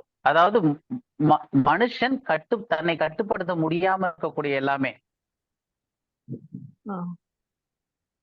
அது வந்து ஒரு அடிமைத்தனத்தின் ஆவின் போது அது வந்து யாருக்கும் அடிமை, எந்த ஒரு விஷயத்துக்குமே தேவனுடைய பிள்ளைகள் அடிமையாக முடியாது, கிடையாது. அப்போ ஒரு விஷயத்துக்கு நம்ம அடிமை ஆகிறோம்னா அது அடிமைத்தனத்தின் ஆவியா தான் வருது. அது எந்த ஒரு இதுவா இருந்தாலும். சிலர் வந்து பணத்துக்கே அடிமையா இருப்பாங்க, பொருளாசை எதா இருந்தாலும் எல்லாமே அந்த ஒரு அடிமைத்தனத்தின் ஆவி வரும்போது அதுக்கு மொத்தமா நம்ம பாண்டேஜ்ல போயிடுறாங்க. அடுத்த இது வந்து நம்ம மாப் ஸ்பிரிட், அதாவது இப்ப இது எல்லாமே பார்த்துக்கிட்டு இருக்கிறது வந்து மனிதனுடைய ஆவியை எதெல்லாம் கட்டுப்படுத்தும்னு பார்த்தோம். அது வந்து முதல் பாயிண்ட் வந்து உலகத்தின் ஆவி கட்டுப்படுத்துதுன்னு பார்த்தோம். அந்த உலகத்தின் ஆவியில வந்து நம்ம செய்யக்கூடிய எல்லா மாம்சத்தின் கிரியை, வெளியரங்கமா இருக்கக்கூடிய எல்லா கிரியைகளுக்கும் பின்னாடி இருக்கக்கூடியது ஒரு ஆவி. அது வந்து நம்ம தேவனால் தரப்பட்டு செய்யக்கூடிய காரியங்கள்ல வரும்போது தேவனுடைய ஆவி, அன்பு, பலன், இந்த மாதிரியான காரியங்களா தருது. தெளிந்த புத்தி உள்ள ஆவி, இப்படிப்பட்ட ஆவிகளை தரும்போது மாம்சத்தின் கிரியை அதுக்கேற்ற மாதிரி வெளியாகுது, மாம்சம் அதை வெளிப்படுத்துது. மற்றபடி உலகத்திற்கான ஆவி தரும்போது அந்த கிரியைக்கு ஏற்ற மாதிரி உலகம் அதை சரீரமானது அதை வெளிப்படுத்துது அப்படின்னு பார்த்தோம். 2வது இப்ப இருக்கிறது மாப் ஸ்பிரிட், அதாவது கூட்டத்தின் ஒரு ஆவி. ஸோ கூட்டத்தின் ஆவின்னும் போது நம்ம ஒரு 2 வசனம் படிச்சுட்டு எக்ஸ்பிளைன் பண்றது.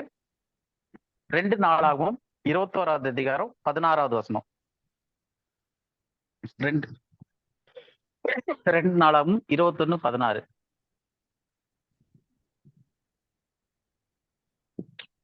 அப்படியே கர்த்தர் பெலிஸ்தீரின் ஆவியையும் எத்தியோப்பியாவுக்கடுத்த தேசத்தாரான அரேபியரின் ஆவியையும் யோராமுக்கு விரோதமாக எழுப்பினார்.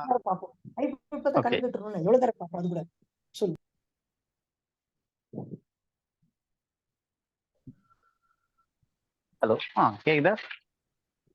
கேக்குது. ஓகே. சோ இதுல வந்து பெலிஸ்தியரின் ஆவியையும் எத்தியோப்பியாவுக்கு அடுத்த தேசத்தாரான அரேபியரின் ஆவியையும் அப்படின்னு சொல்லிட்டு யோராமுக்கு விரோதமாக எழுப்பினார். அப்போ ஒரு தேசத்தினுடைய ஆவியவே இன்னொரு 2 தேசத்தினுடைய ஆவியை இன்னொரு தேசத்துக்கு விரோதமா எழுப்புறாரு. அப்ப இது வந்து பெலிஸ்திய ஆவி, அரேபியரின் ஆவி அப்படின்னும் போது அங்க இருக்கிற ஜனங்களை வந்து எத்தியோப்பியாவுக்கு எதிராக வந்து எழுப்புறாரு. புரியுதா உங்களுக்கு? The spirit of Philistines and the spirit of Arabians that were near Ethiopia. அப்ப இத வந்து தேவன் வந்து எழுப்பி விடுறாரு. stood up against ஜோராம். யோராமுக்கு விரோதமா இந்த ஆவிகளை எழுப்பி விடுறாரு. அப்ப அது வந்து ஒரு ஆவி கிடையாது, இல்ல அது ஒரு கிரியை கிடையாது, இல்ல ஒரு அதாவது எப்படின்னா இப்ப வேசித்தனம் அந்த மாதிரியான ஒரு ஆவி கிடையாது. இது வந்து ஒரு பகை.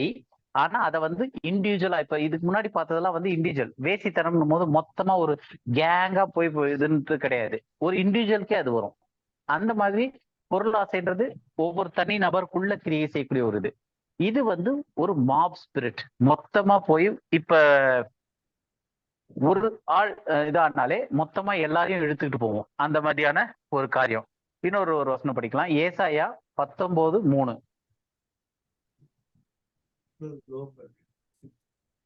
அதனால் எகிப்தியருடைய ஆவி அவர்களுக்குள் சோர்ந்து போகும், அவர்கள் ஆலோசனையை முழுகி போக பண்ணுவேன். அப்பொழுது விக்கிரகங்களையும் மந்திரவாதிகளையும் சன்னதக்காரர்களையும் குறி சொல்லுகிறவர்களையும் தேடுவார்கள். ஓகே. அதனால எகிப்தியருடைய ஆவியை அவர்களுக்கு சோர்ந்து போக போகுது அப்படின்னு சொல்லிட்டு, அப்போ இது வந்து ஒரு மொத்த மக்களுடைய ஆவியை பத்தி பேசுறாரு. அப்ப இது வந்து ஒரு மாப் ஸ்பிரிட், மொத்த ஜனங்களுடைய ஸ்பிரிட். அதே மாதிரி இப்போ ஒரு காரியம் செய்யறோம் அப்படின்னா அது ஒரு கூட்டமா வந்து செய்யறாங்க, ஒரு கூட்டம் இழுத்துக்கிட்டு வருது, அவங்க எல்லாருமே சேர்ந்து ஒரு நோக்கத்தோட வராங்க அப்படின்னும் போது அதை வந்து மாப் ஸ்பிரிட் அப்படின்னு சொல்லிட்டு நம்ம பார்க்கலாம். இன்னும் ஒரு வசனம் பார்த்தலாம் அதுக்கு உதாரணத்துக்கு, மத்தேயு 26:47 வசனம். அவர் இப்படி பேசுகையில் 12 ஒருவனாகிய யூதாஸ் வந்தான். அவனுடைய கூட பிரதான ஆசாரியரும் ஜனத்தின் மூப்பரும் அனுப்பின திரளான ஜனங்கள் பட்டயங்களையும் தடிகளையும் பிடித்து கொண்டு வந்தார்கள். சரி, இப்ப இதுல திரளான ஜனங்கள் பட்டயங்களையும் தடியும் பிடித்து கொண்டு வந்தாங்க. யாருக்குமே வந்து இண்டிவிஜுவலா ஒரு பிரச்சனை கிடையாது. அப்போ ஒருத்தர் ஏவி விடுறாரு, அந்த பிரதான ஆசாரியன் ஜனத்தின் மூப்பர், அவர் ஏவி விட்ட உடனே ஒரு கூட்ட ஜனங்கள் வராங்க. இதுதான் வந்து மாப் ஸ்பிரிட்ன்றது. உதாரணத்துக்கு இப்ப இது வசனம் பார்த்துட்டோம். இப்ப உதாரணத்துக்கு சொல்ல போனோம்னா இது வந்து பல இடத்துல இதாவது ஒருத்தர் தனியா இருக்கும் போது அவங்க வந்து நார்மலா பிஹேவ் பண்ணுவாங்க, கொஞ்சம் சுமாரா இருப்பாங்க. ஆனா அதே ஒரு கூட்டத்தோட சேரும் போது ஒரு 10 பேர் 30 பேர் 40 பேர் ஒரே இதோட சேரும் போது அவங்களுடைய ஆவி அதனால தூண்டப்பட்டு இழுக்கப்பட்டு எல்லாரும் எதுக்கு போறோன்னே தெரியாம கூட ஓடுவாங்க. அந்த மாதிரியான ஒரு ஸ்பிரிட் தான் வந்து மாப் ஸ்பிரிட். ஏன் எதுக்குன்னே தெரியாம. இதை இன்னைக்கு காலத்துல புரிஞ்சுக்கணும் அப்படின்னா ஈஸியா இது பண்ணலாம். அப்படின்னா சப்போஸ் ஒரு படம் ரிலீஸ் ஆகுது, சினிமா ரிலீஸ் ஆனா கூட நார்மலா வீட்டுல உட்காந்து பாக்குறவங்க இல்ல ஒரு இதுல உட்காந்து பாக்குறவங்க நார்மலா பார்ப்பாங்க. ஆனா அதே வந்து அந்த தியேட்டர்ல இதுல எல்லாம் போய் இது பண்ணும்போது அவங்களுடைய ஒரு வேகம் இல்ல அவங்களுடைய ஒரு எமோஷன் அது வந்து பல மடங்கு ஜாஸ்தியாகி ஒரு கும்பலா எல்லாம் ஒருத்தர் கத்த ஆரம்பிச்சா எல்லாரும் கத்த ஆரம்பிக்கிறது. அந்த மாதிரி அதாவது என்னன்னா தனிமையில இருக்கும்போது அவங்களுடைய ஆவி எந்த அளவுக்கு தூண்டப்படுதோ அது கம்மியா இருக்கும். அதே ஒரு மொத்த கும்பல்ல சேரும் போது அவங்களுடைய ஆவி வந்து அது இன்னும் வேற மாதிரி தூண்டப்பட்டு அது மொத்தமா ஒரே மனசோட சேர்ந்து எல்லா ஆவியும் ஒன்னா இழுத்துட்டு போவோம். அது அந்த மாதிரி ஒரு மாப் ஸ்பிரிட். நான் சொல்றது புரியுதா உங்களுக்கு? அதாவது ஏதாவது ஒரு கிரிக்கெட் மேட்ச் எல்லாம் பாக்குறாங்க அப்படின்னும் போது கிரிக்கெட் மேட்ச்ல எல்லாம் உள்ள உட்காந்துரும் போது நார்மலா இருக்கிறவங்கள விட அது ஒரு குரூப் ஆஃப் ஜனங்கள் போய் அதை ரொம்ப சேர் அப் பண்ணும் போது அது அவங்களுக்கு வந்து அந்த ஒரு ஸ்பிரிட் அப்படியே இழுத்துட்டு போவோம். அவங்கள மொத்தமா ஒரே செய்கையே செய்ய ஆரம்பிப்பாங்க, ஒரே மாதிரி பிஹேவ் பண்ணுவாங்க. ஸோ இந்த மாதிரி ஆனா யார் ஆரம்பிச்சதுன்னே தெரியாது, யாராவது ஒருத்தர் ஆரம்பிச்சிருப்பாங்க, அது மொத்த கும்பலுக்கும் ஸ்ப்ரெட் ஆகி அவங்களும் எல்லாருமே அதே மாதிரி ஒரு இன்ட்ரெஸ்ட் எடுத்து பண்ண ஆரம்பிச்சு ஒரு மாதிரி போவோம். அதுக்கு வந்து ஒரு கூட்ட ஜனங்களுக்கே அந்த ஒரு ஆவி வந்து ஏவப்பட்ட மாதிரி இது வரும். அது வந்து ஒரு ஆவினால இருக்கலாம், இல்ல ஒரு மனிதனுடைய தூண்டுதல்னால அந்த மொத்த ஜனங்களுக்கும் அந்த ஸ்பிரிட் வந்து போஸ்ட் பண்ணப்படலாம். அப்படிதான் வந்து இந்த மாப் ஸ்பிரிட்ன்றது வேலை செய்யும். அதாவது ஒரு சின்ன பிரச்சனை இருக்கும், ஒரு 2 பேர் போயிருக்கும்போது கம்மியா தெரியும், அது அப்படியே ஒரு இடமா ஸ்ப்ரெட் ஆகி அது ஒரு மாப் ஸ்பிரிட் மாதிரி ஒரு பெரிய கலவரமாவே மாத்திடுவாங்க அதை. ஸோ இந்த மாதிரி இதுக்கு பின்னாடி வேலை செய்யறது என்ன அப்படின்னு பார்த்தோம்னா ஒரு மாப் ஸ்பிரிட் அப்படின்னு சொல்லுவாங்க. இது புரியுது இல்லையா? அந்த மாப் ஸ்பிரிட்ன்றது என்னன்றது, அதாவது தனி நபரா இல்லாம ஒரு கூட்டமா சேர்ந்து அந்த ஒரு அவங்கள டிராக் பண்ணி ஒரு ஃபோர்ஸ் கொண்டு போகும். அத ஏன்னா ஆவிதான் வந்து உந்து சக்தியாவே நம்ம செயல்படுதுன்னு பார்த்தோம் மனிதனுக்குள்ள. அப்ப மனிதனை அந்த மாதிரி பிஹேவ் பண்ண வைக்கிறதுக்கு, ஒரு கேங்ல ஒரு குரூப்ல பிஹேவ் பண்ண வைக்கிறதுக்கு, ஒரு மொத்த அந்த ஒரு ஜனத்தினுடைய அந்த ஒரு இடத்துல இருக்கக்கூடிய மக்களை மொத்தமே வந்து டிரைவ் பண்ணக்கூடிய ஒரு ஸ்பிரிட்டுக்கு தான் மாப் ஸ்பிரிட்னு சொல்றோம். இதுல வந்து நன்மையான மாப் ஸ்பிரிட் இருக்கு, தீமையானதும் இருக்கு. இப்போ வந்து நம்ம நல்லதை தீமையை பார்த்துக்கிட்டு இருக்கனால தீமையான மாப் ஸ்பிரிட் மாதிரி இதுல நம்ம பார்த்தோம் இந்த காரியங்களை. இப்ப நல்ல இதுலயும் நம்ம அதே மாதிரி இது பார்ப்போம். அடுத்தது ஈவில் ஸ்பிரிட். இது வந்து பொல்லாத ஆவியாவே மனுஷனை, ஏன்னா இவ்வளவு நேரம் பார்த்தது வந்து ஒரு பயங்கரமான ஈவில் ஸ்பிரிட் நம்ம பார்க்கல, ஆனா உலகத்தின் ஆவி பார்த்தோம், உலகத்தால ஏவப்படுற ஒரு மாப் ஸ்பிரிட்டை பார்த்தோம். அடுத்தது இப்ப ஈவில் ஸ்பிரிட். ஈவில் ஸ்பிரிட்ல நிறைய காரியங்கள் இருக்கு. ஒண்ணு வந்து அசுத்த ஆவின்னு சொல்றோம். அசுத்தாவி பிடிச்ச மக்கள் இருக்கிறாங்க, அவங்களும் வந்து இதே கேட்டகரியில அவர்களுடைய ஆவி வந்து இன்னும் டோட்டலா வந்து அந்த பொல்லாத ஆவியினால கட்டுப்படுத்தப்படுது. அதுதான் வந்து ஈவில் ஸ்பிரிட் அப்படின்றது. அது வேதத்துல நிறைய இருக்கு. ஒரே ஒரு உதாரணம் பார்த்தலாம், மத்தேயு 12:43. மத்தேயு 12:43. அசுத்த ஆவி ஒரு மனுஷனை விட்டு புறப்படும் போது வறண்ட இடங்களில் அலைந்து இளைப்பாறுதல் தேடியும் கண்டடையாமல். போதும். இது எதுக்குன்னா அசுத்தாவின்னு நம்ம பைபிள் எடுத்தோம்னா ஏகப்பட்டது இருக்கு. அந்த சுவிசேஷங்கள்ல நிறைய அசுத்தாவிகள் அசுத்தாவின்ட்டு தான் வரும். உதாரணத்துக்கு ஒண்ணு எடுத்திருக்கு. ஏன்னா அசுத்த ஆவின்றது ஒரு மனிதனை பிடிக்கும், அது இயேசு கிறிஸ்துவனால அங்க வந்து அவனை விட்டு புறப்பட்டிருக்கு. அப்ப இந்த ஆவி வந்து மனிதனுடைய ஆவியை கட்டுப்படுத்தக்கூடிய ஒரு ஆவி, இந்த அசுத்த ஆவி அப்படின்றது. இங்கிலீஷ்ல வந்து அன்கிளீன் ஸ்பிரிட் அப்படின்னு போட்டிருக்கு. அப்ப ஈவில் ஸ்பிரிட்லயே அன்கிளீன் ஸ்பிரிட்னு ஒரு ஸ்பிரிட் இருக்கு. அது வந்து மனிதனுடைய ஆவியை கட்டுப்படுத்தும். அப்போ மனிதன் வந்து அந்த கண்ட்ரோலை இழக்கக்கூடிய தன்மையில கூட இருப்பான். அதாவது மேல பார்த்த இதுல எல்லாம் வந்து மனிதன் வந்து அவனுடைய அந்த ஆவி கட்டுப்படுத்தும் போது மனிதனுடைய ஆவி சேர்ந்து எல்லாம் செஞ்சு அது கிரியையில வெளிப்படுது. ஆனா இந்த ஒரு ஆவிகள் கட்டுப்படுத்தும் போது மனிதனை இன்னும் டோட்டலா டாமினேட் பண்ண ஆரம்பிச்சு இந்த அன்கிளீன் ஸ்பிரிட்ன்றது அவன் என்ன செய்யறான்றதே தெரியாத அளவுக்கு செய்யக்கூடிய அளவுக்கு இவனுடைய ஸ்பிரிட்டை வந்து கட்டுப்படுத்த ஆரம்பிக்குதுங்க. அதே மாதிரி இன்னும் பொல்லாத ஆவிகள்ல இருக்கிறதுல வந்து அந்தி கிறிஸ்துவின் ஆவின் பைபிள் ஒன்று சொல்லுது. இதுவும் ஒரு டைப் ஆஃப் ஈவில் ஸ்பிரிட். 1 யோவான் 4:3. மாம்சத்தில் வந்த இயேசு கிறிஸ்துவை அறிக்கை பண்ணாத எந்த ஆவியும் தேவனால் உண்டானது அல்ல. வரும் என்று நீங்கள் கேள்விப்பட்ட அந்தி கிறிஸ்துவினுடைய ஆவி அதுவே, அது இப்பொழுதும் உலகத்தில் இருக்கிறது. ஓகே, அப்ப அந்தி கிறிஸ்துவினுடைய ஆவின்னு ஒண்ணு இருக்கு, அந்த ஆவி இப்பொழுதே உலகத்துல இருக்கு அப்படின்னு சொல்றாரு. அது என்ன செய்யும் அப்படின்னா, மாம்சத்தில் வந்த இயேசுவை அறிக்கை பண்ணாத எந்த ஆவியுமே தேவனால் உண்டாதல்ல. அது வந்து எந்த ஆவில இருந்து வருது அப்படின்னா அந்தி கிறிஸ்து அப்படின்னு சொல்லக்கூடிய அந்த ஆவில இருந்து வருது. கிறிஸ்துவுக்கு நிகராகன்னு சொல்லக்கூடிய அந்த ஒரு ஆவில இருந்து வரக்கூடியதுதான். ஸோ இது வந்து நம்ம இந்த ஸ்டடீஸ் முடிஞ்சதுக்கு அப்புறம் கொஞ்சம் காலம் ஆயிரும். ஸோ அப்போ வந்து இந்த அந்தி கிறிஸ்துவின் ஆவி என்ன ஆவி அப்படின்னு பார்க்கணும். ஏன்னா மாம்சத்தில் வந்த இயேசுவை அறிக்காத செய்யாத அப்படின்னு சொல்லுது.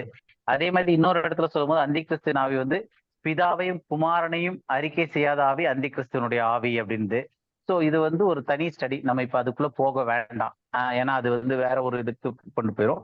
ஆனா அதை நம்ம நிச்சயமா படிப்போம் இன்னும் கொஞ்ச காலம் கழிச்சு. இந்த அந்தி கிறிஸ்துவனுடைய ஆவி பிதா குமாரன் அதை வந்து அறிக்கை செய்யாத எந்த ஆவியும் அந்தி கிறிஸ்துவனால வந்ததுன்னு இருக்கு.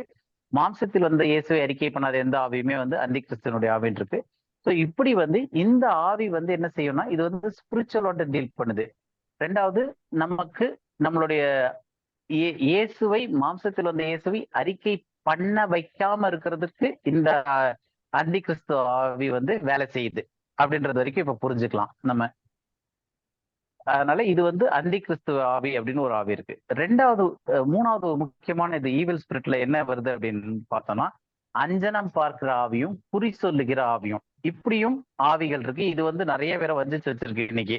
ஏன்னா அது அஞ்சனம் குறி சொல்றது வந்து உண்மையிலேயே நம்ம அடுத்த டாபிக்ல வந்து இன்னும் ஒரு 2-3 வாரம் கழிச்சு மரணத்தை பத்தி படிக்கும் போது இதெல்லாம் இன்னும் டீட்டெயிலா படிப்போம்.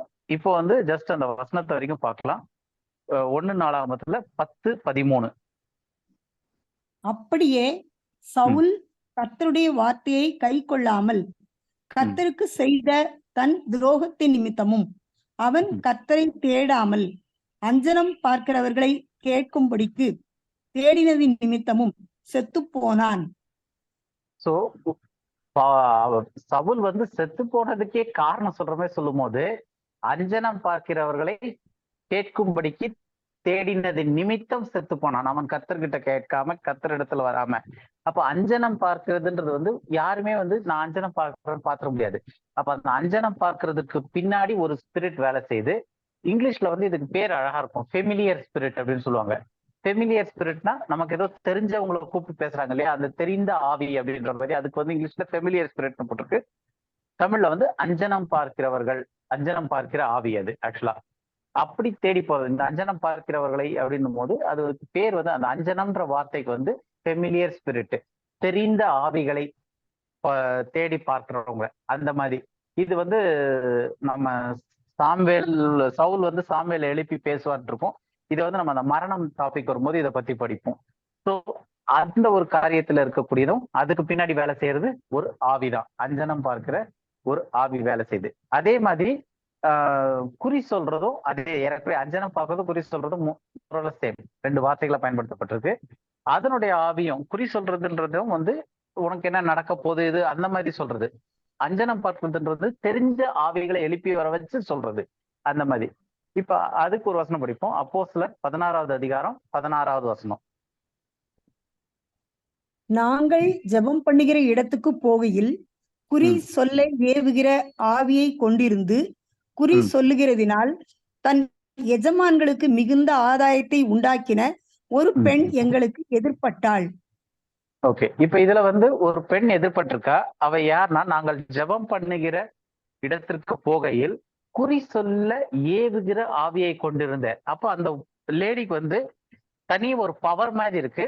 அந்த பவர் வந்து இது வந்து வெறும் தூண்டுதல் மட்டும் இல்ல, ஒரு நம்மளுடைய ஆவியை ஒரு ஆவி தூண்டுது, அதன் மூலமா ஆத்மா செயல்படுறது கிடையாது. இது வந்து டோட்டலா அந்த பெண்ணுடைய ஆவிய இது கட்டுக்குள்ள எடுத்து இந்த ஆவி குறி சொல்லுகிற ஆவி செயல்படுது. ஏன் அப்படின் போது சில காரியங்களை இந்த ஆவிதான் சொல்லுது. இப்ப நம்ம அதே இதுல 17வது வசனம் அப்படி படிங்க. 16-17.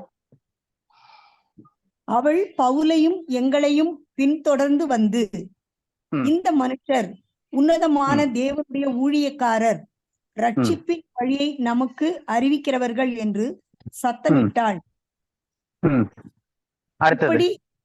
இப்படி அநேக நாள் செய்து கொண்டு வந்தாள். பவுல் சினம் கொண்டு திரும்பி பார்த்து, நீ இவளை விட்டு புறப்படும்படி இயேசு கிறிஸ்துவின் நாமத்தினாலே உனக்கு கட்டளையிடுகிறேன் என்று அந்த ஆவியுடனே சொன்னான். அந்நேரமே அது புறப்பட்டு போயிற்று. ஓகே, இப்ப இதுல வந்து ஒரு கேள்வி. அந்த குறி சொல்லுகிற அந்த இதுக்குள்ள அந்த பெண் வந்து என்னன்னு குறி சொல்லியிருக்கா? 17வது வசனத்துல பாருங்க, என்னன்னு சொல்லியிருக்கா? இந்த மனுஷர் உன்னதமான தேவனுடைய ஊழியக்காரர், ரட்சிப்பின் அறிவிக்கிறவர் என்று சத்தமிட்டாள். இதுல ஏதாவது பொய் இருக்கா இல்ல எல்லாமே கரெக்டா?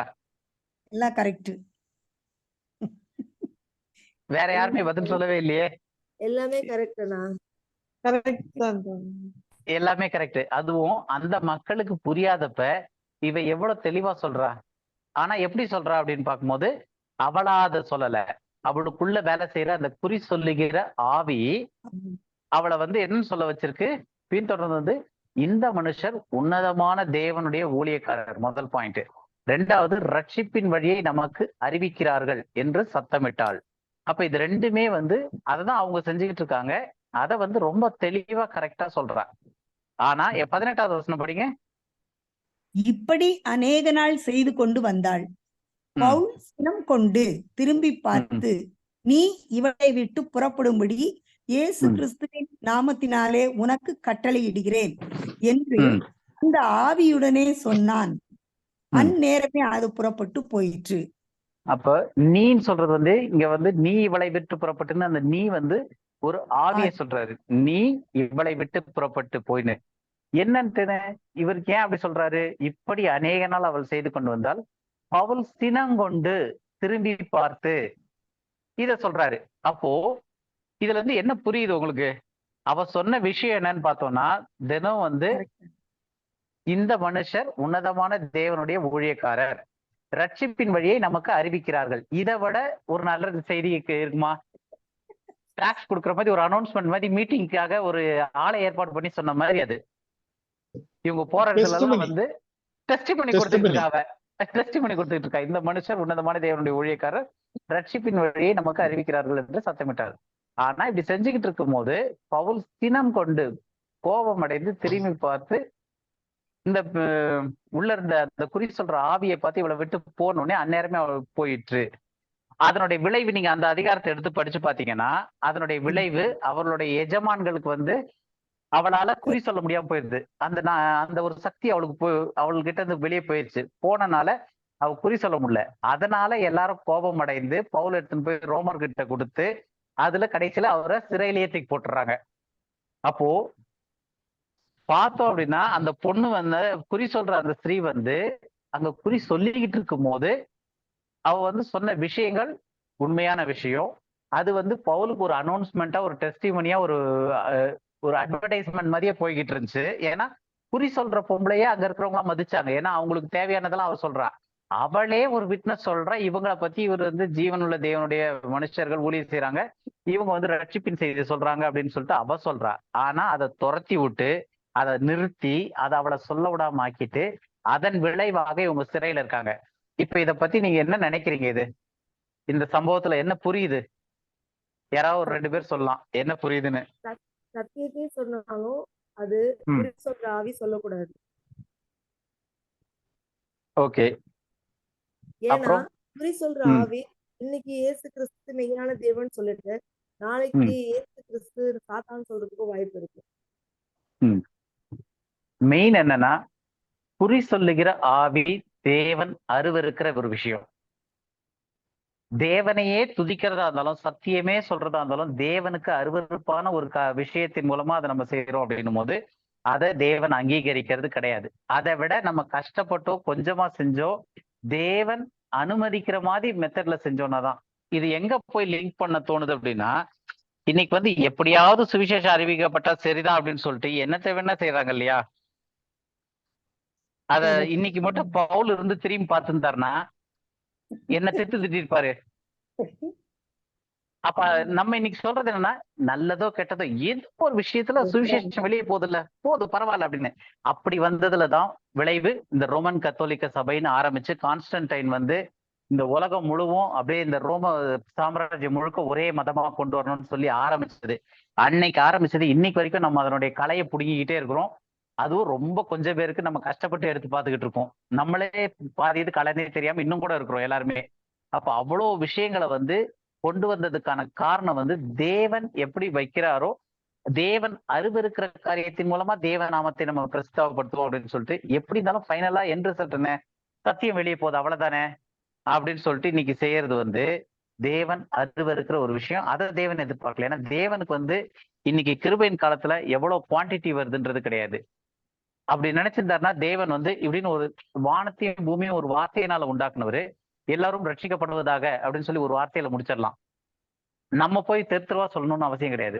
அப்ப அதை செய்யல அப்படின்னும் போது அவர் வந்து ஒவ்வொரு காலகட்டத்துக்கும் ஒவ்வொரு காரியத்தையும் நிறைய விஷயங்கள் வச்சிருக்காங்க. இதெல்லாம் பைபிள் நம்ம படிக்கும் போது நிறைய ஒரு புரிதலுக்குள்ள நம்ம வருவோம். ஸோ அப்போ தேவன் நினைச்சிருந்தாருன்னா அப்படி செய்யலாம். அப்ப தேவன் வந்து ஒவ்வொன்றுத்துக்கும் ஒரு காலகட்டம் வச்சிருக்காரு.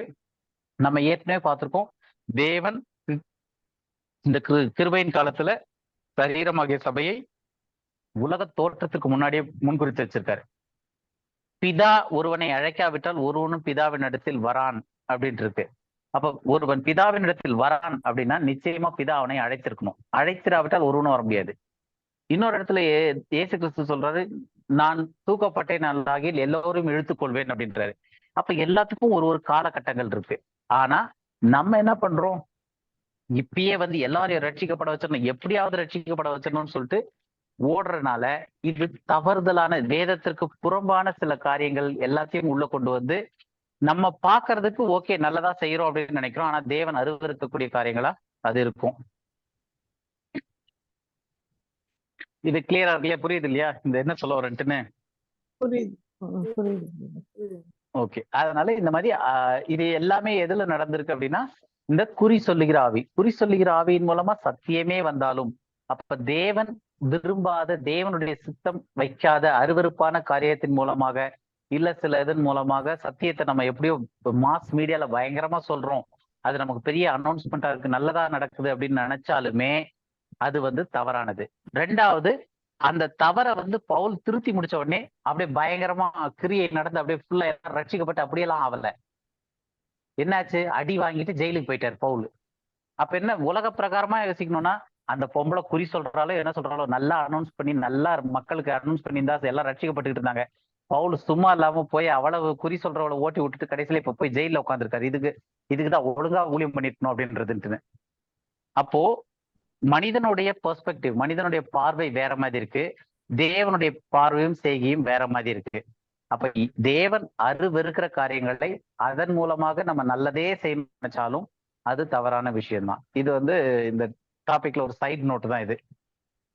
ஓகே, இப்ப இது வரைக்கும் கிளியர் இல்லையா? இப்ப இவ்வளவு நேரம் நம்ம பார்த்தது விழுந்து போன மனிதன் ஆதாம் எப்ப பாவம் செய்தானோ அப்ப அவனுடைய ஆவி பிசாசின் ஆவிக்கு பிசாசினால கட்டுப்படுத்தப்பட ஆரம்பிச்சது. அப்போ பிசாசினால கட்டுப்படுத்தும் போது பிசாஸ் ஒரு 3-4 கிரியைகள் செய்கைகள் மூலமா கட்டுப்படுத்துறான். ஒண்ணு உலகத்தின் ஆவி, மாப் ஸ்பிரிட் மூலமாவும் வேலை செய்யுது, பொல்லாத ஆவிகள் மூலமா, அந்தி கிறிஸ்துவின் ஆவி மூலமா, குறி சொல்ற ஆவி மூலமா, இதெல்லாமே வச்சு மனிதனுடைய ஆவியை கட்டுப்படுத்த ஆரம்பிக்கிறான் அப்படின்னு பார்த்தோம். இப்ப பரிசுத்த ஆவியினால ஒருத்தர் ரட்சிக்கப்படும் போது, இல்ல ரட்சிக்கப்பட்ட மனிதன் அவங்க பரிசுத்த ஆவியினால கட்டுப்படுத்தப்படுறாங்க. பரிசுத்த ஆவி அதுல கிரியை செய்யுது அப்படின்னும் போது அதை பத்தி சில விஷயங்கள் பார்த்துட்டு நீங்க முடிச்சிடலாம் இந்த பரிசுத்த ஆவியினுடைய இதோட. ஸோ முதல் விஷயம் இது இன்னொரு டாபிக். ஆக்சுவலா நம்ம அந்த இது சொன்னோம் இல்லையா, அந்தி கிறிஸ்துவின் ஆவி பிதாவையும் குமாரனையும் மறுதளிக்கிறவனே அந்தி கிறிஸ்து அப்படின்லாம் சொல்லிட்டு வருது அப்படின்னு சொல்லிட்டு. ஸோ அதே இதுல இன்னொரு டாபிக்கும் சேர்ந்து நம்ம படிப்போம், இந்த ஆவியானவர் இதெல்லாம் பத்தி.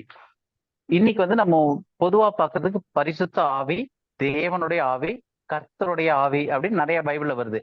இந்த தேவனுடைய ஆவி, பரிசுத்த ஆவி, கர்த்தருடைய ஆவின்னு சொல்றது எல்லாமே என்ன அப்படின்னு பாக்குறோம் அப்படின்னு பார்த்தோம்னா, ஒரு வசனத்தை படிக்கலாம். ஏசாயா 11வது அதிகாரம் 2வது வசனம். ஏசாயா 11:2. ஞானத்தையும் உணர்வையும் அருளும் ஆவியும், ஆலோசனையும் பலனையும் அருளும் ஆவியும், அறிவையும் கர்த்தருக்கு பயப்படுகிற பயத்தையும் அருளும் ஆவியும் ஆகிய கர்த்தருடைய ஆவியானவர் அவர் மேல் தங்கி இருப்பார். ஓகே, இப்ப இதுல ஒரு லிஸ்ட் ஆஃப் ஆவிகள் சொல்லியிருக்கு. என்னெல்லாம் ஆவிகள்னு தனித்தனியா சொல்ல முடியுமா? ஞானத்தின் ஆவி, உணர்வின் ஆவி, ஆலோசனையின் ஆவி, பலத்தின் ஆவி, அறிவின் ஆவி. அப்புறம் அவ்வளவுதானா? கர்த்தருக்கு பயப்படுகிற ஆவி.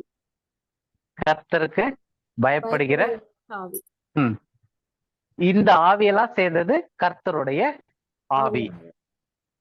ஆவியானவர் இல்ல, இதுல ஓகே, தமிழ் பைபிள்ல கர்த்தருடைய ஆவியானவர்னு போட்டிருக்கு. அதனுடைய சரியான மொழிபெயர்ப்பு கர்த்தருடைய ஆவின்னு வரணும். ஏன்னா the spirit of the Lord, கர்த்தருடைய ஆவி அப்படின்னு சொல்லிட்டு அவர் மேல் தங்கி இருப்பார் அப்படின்ட்டு இருக்கு. யார் மேல தங்கி இருப்பார் கர்த்தருடைய ஆவி அப்படின்னு பார்க்கணும். ஸோ முதல் நம்ம இப்ப இதுல என்னெல்லாம் பார்த்திருக்கோம்னா, ஞானத்தை அருளும் ஆவி. இப்ப இது எல்லாமே எதுக்காக இந்த லிஸ்ட் பாக்குறோம் அப்படின்னா, இது எல்லாமே தேவனால் அருளப்படுகிற ஆவி. அப்ப இந்த ரட்சிக்கப்பட்டவர்களுக்கு இந்த ஆவி தூண்டுதல் செய்யும். அப்ப அதுல ஞானத்தை அருளும் ஆவி, உணர்வை அருளும் ஆவி, ஆலோசனை அருளும் ஆவி, பலனை அருளும் ஆவி, அறிவை அருளும் ஆவி, கர்த்தருக்கு பயப்படுகிற பயத்தை அருளும் ஆவி, இதெல்லாம் சேர்ந்த கர்த்தருடைய ஆவி. அப்போ இந்த ஆவிகள் இல்லாம இன்னமும் இருக்கு பைபிள்ல, உண்மை, சத்தியத்தின் ஆவி அப்படின்னு நிறைய இருக்கு. இந்த வசனத்தின் அடிப்படையில் இந்த ஒரு சில ஆவிகள் சொல்லியிருக்கு இல்லையா, இது வந்து யார் மேல தங்கி இருக்கும் அப்படின்னு சொல்லியிருக்கு. அவர் மேல் தங்கி இருப்பார் அப்படின்னு இருக்கு. யார் மேல அப்படின்னு பார்த்தோம்னா ஏசாயா முதல் அதே 11வது அதிகாரத்துல முதல் வசனம் படிங்க. ஈசா என்னும் அடிமரத்திலிருந்து ஒரு துளிர் தோன்றி அவன் வேர்களில் இருந்து ஒரு கிளை எழும்பி செழிக்கும். யார் அடிமரத்துல இருந்து ஒரு வேர் துளிர்க்கும்? ஈசா, stem of Jesse. Jesse, stem of Jesse. ஜெஸ்ஸின்றது வந்து தாவீதோடைய அப்பா பேர். அப்ப தாவீதுக்கு முன்னாடி அந்த இதுல இருந்து ஒரு அடிமரத்துல இருந்து ஒரு வேர், ஒரு கிளை அப்படின்னு தோன்றும்ட்டுன்னு. அப்ப இந்த கிளை யாரு? தாவீதா யாருன்னு பார்த்தோம் அப்படின்னா, ஏன்னா இந்த கிளை மீது என்ன இருக்கும்?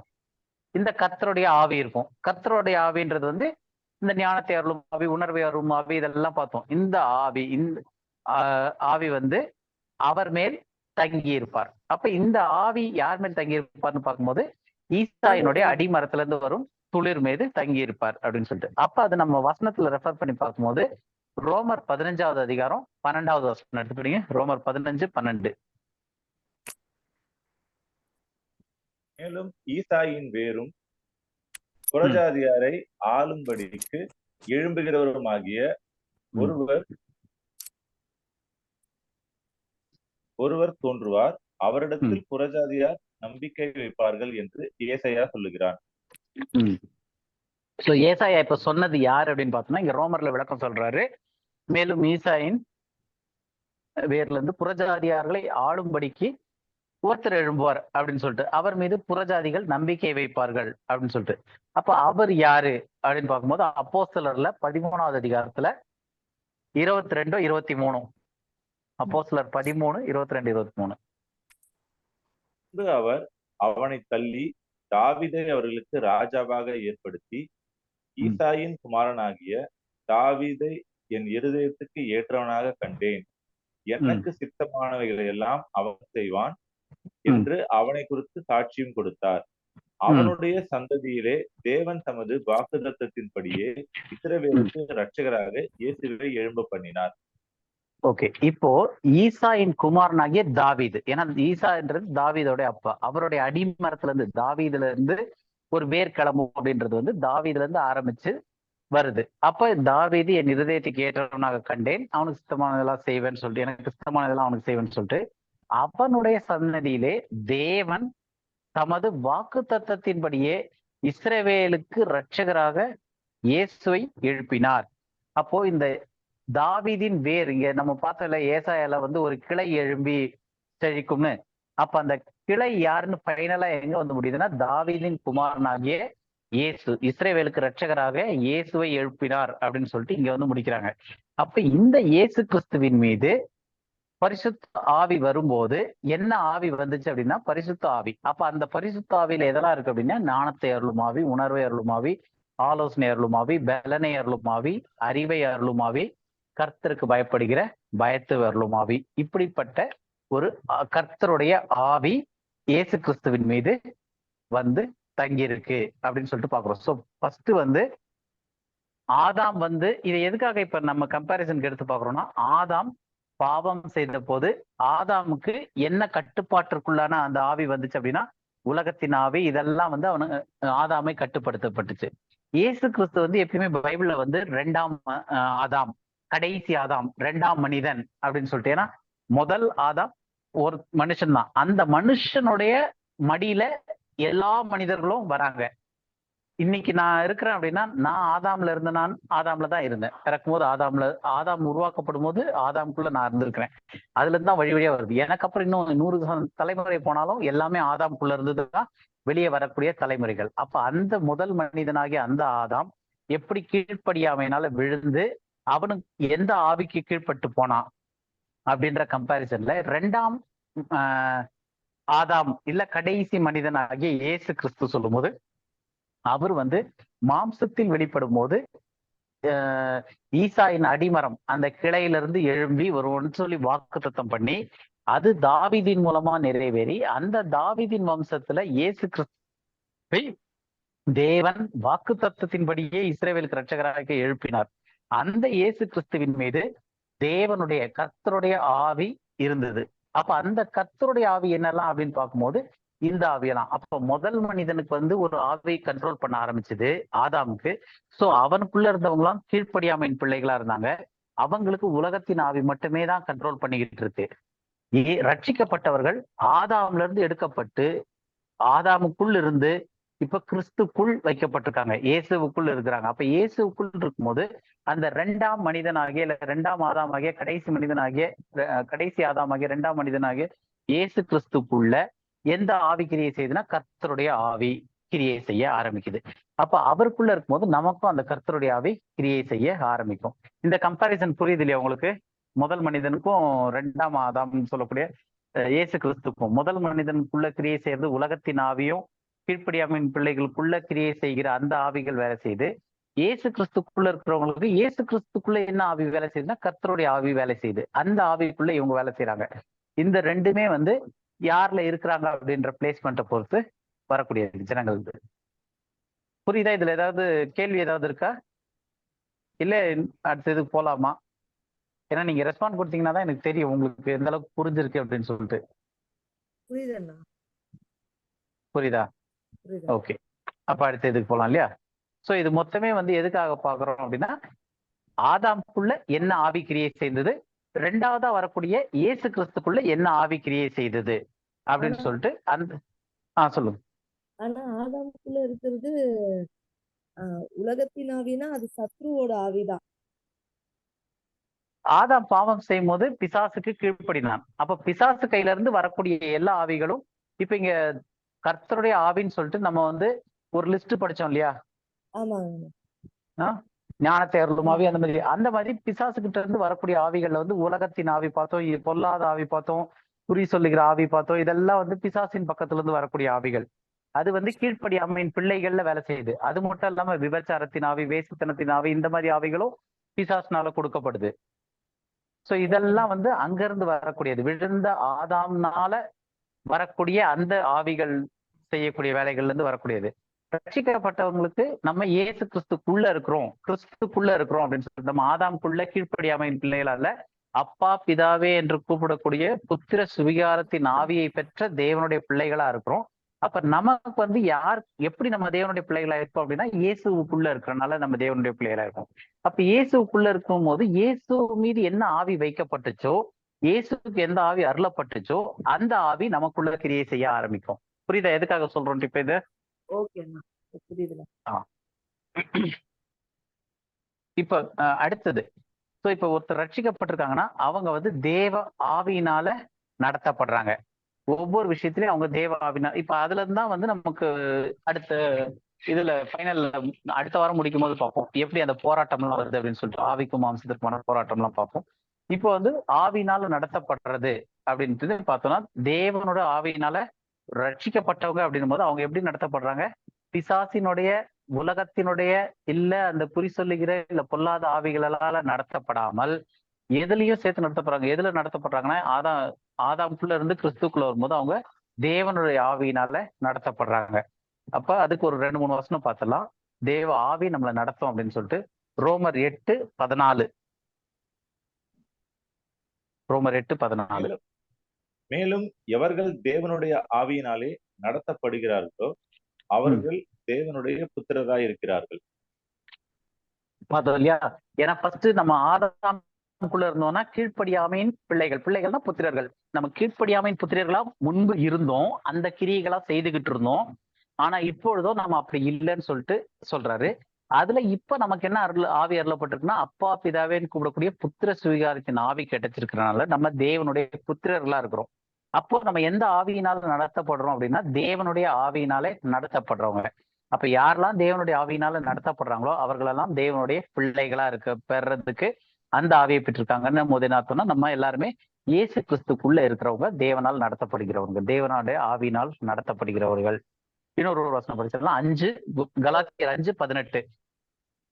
சார் சொல்லுங்க கார்த்திக். இப்போ பிற மதத்துல இருக்கிறவங்கள வந்து நிறைய பேர் வந்து ஒரு நேர்மையா உண்மையா வாழ்றவங்க, சாந்த குணமுள்ளவர்கள் நிறைய பேர் இருக்காங்க. அந்த மாதிரி ஒரு இது வந்து இப்ப அவங்க எந்த ஆவியினால் நடத்தப்படுறாங்க? இல்ல, உலகத்தின் ஆவி அப்படின்றது வந்து ஒரு விஷயம் இருக்கு. அப்போ அவங்க எந்த ஆவினால நடத்தப்படுறாங்கன்றத விட, இப்ப நம்ம அந்த மாப் ஸ்பிரிட்னு பார்த்தோம் இல்லையா, ஒரு விஷயம் மாப் ஸ்பிரிட்னு போது, இப்ப சப்போஸ் நான் வந்து ஒரு சொசைட்டில இருக்கேன், அப்போ எனக்குன்னு ஒரு கான்சியஸ் வருது. அந்த கான்சியஸின் படி நடக்கிறவங்க இருக்கிறாங்க, சன்மார்க்கமாய் நடக்கிறவர்கள்ட்டு. ஆனா அவர்கள் தேவனுடைய பிள்ளைகளா அப்படின்னு கேட்டாங்கன்னா கிடையாது. அவர்களும் கீழ்ப்படியாமையின் பிள்ளைகளா தான் இருக்காங்க. ஏன்னா எல்லாருமே ஆதாம்ல தான் இருக்காங்க. ரெண்டாவது, நம்ம செய்த கிரியை வச்சு நமக்கு அந்த இது கிடையாது. இப்போ உலக பிரகாரமான மனிதர்கள் வந்து அவங்களுக்குள்ள பொல்லாதாவி இதெல்லாம் செயல்படும். அந்த செயல்படும் போது இப்ப அவங்களுக்கு வந்து நம்ம இதை வந்து இன்னும் அடுத்த ஒரு இதுல கீழே வரும்போது நம்ம அப்படியே பார்ப்போம். ஏன்னா அந்த ஆவி மாம்சம் சொன்னோம் இல்லையா, அடுத்த வாரம் நம்ம எடுப்போம் அந்த கம்பாரிசன். சோ மாம்சத்துக்கும் ஆவிக்குமான அவர் கேக்குறது என்னன்னாக்கா, ரட்சிக்கப்பட்டவங்க வந்து தேவனுடைய ஆவியில வழி நடத்துறாங்க, ஆனா ரட்சிக்கப்படாதவங்களே நல்லவங்களும் இருக்காங்க அப்படின்னு கேக்குறாங்க. இல்ல அதுதான் இல்ல சொல்லுங்க சொல்லுங்க. அவங்க வந்து இந்த ஸ்பிரிட் they are dead.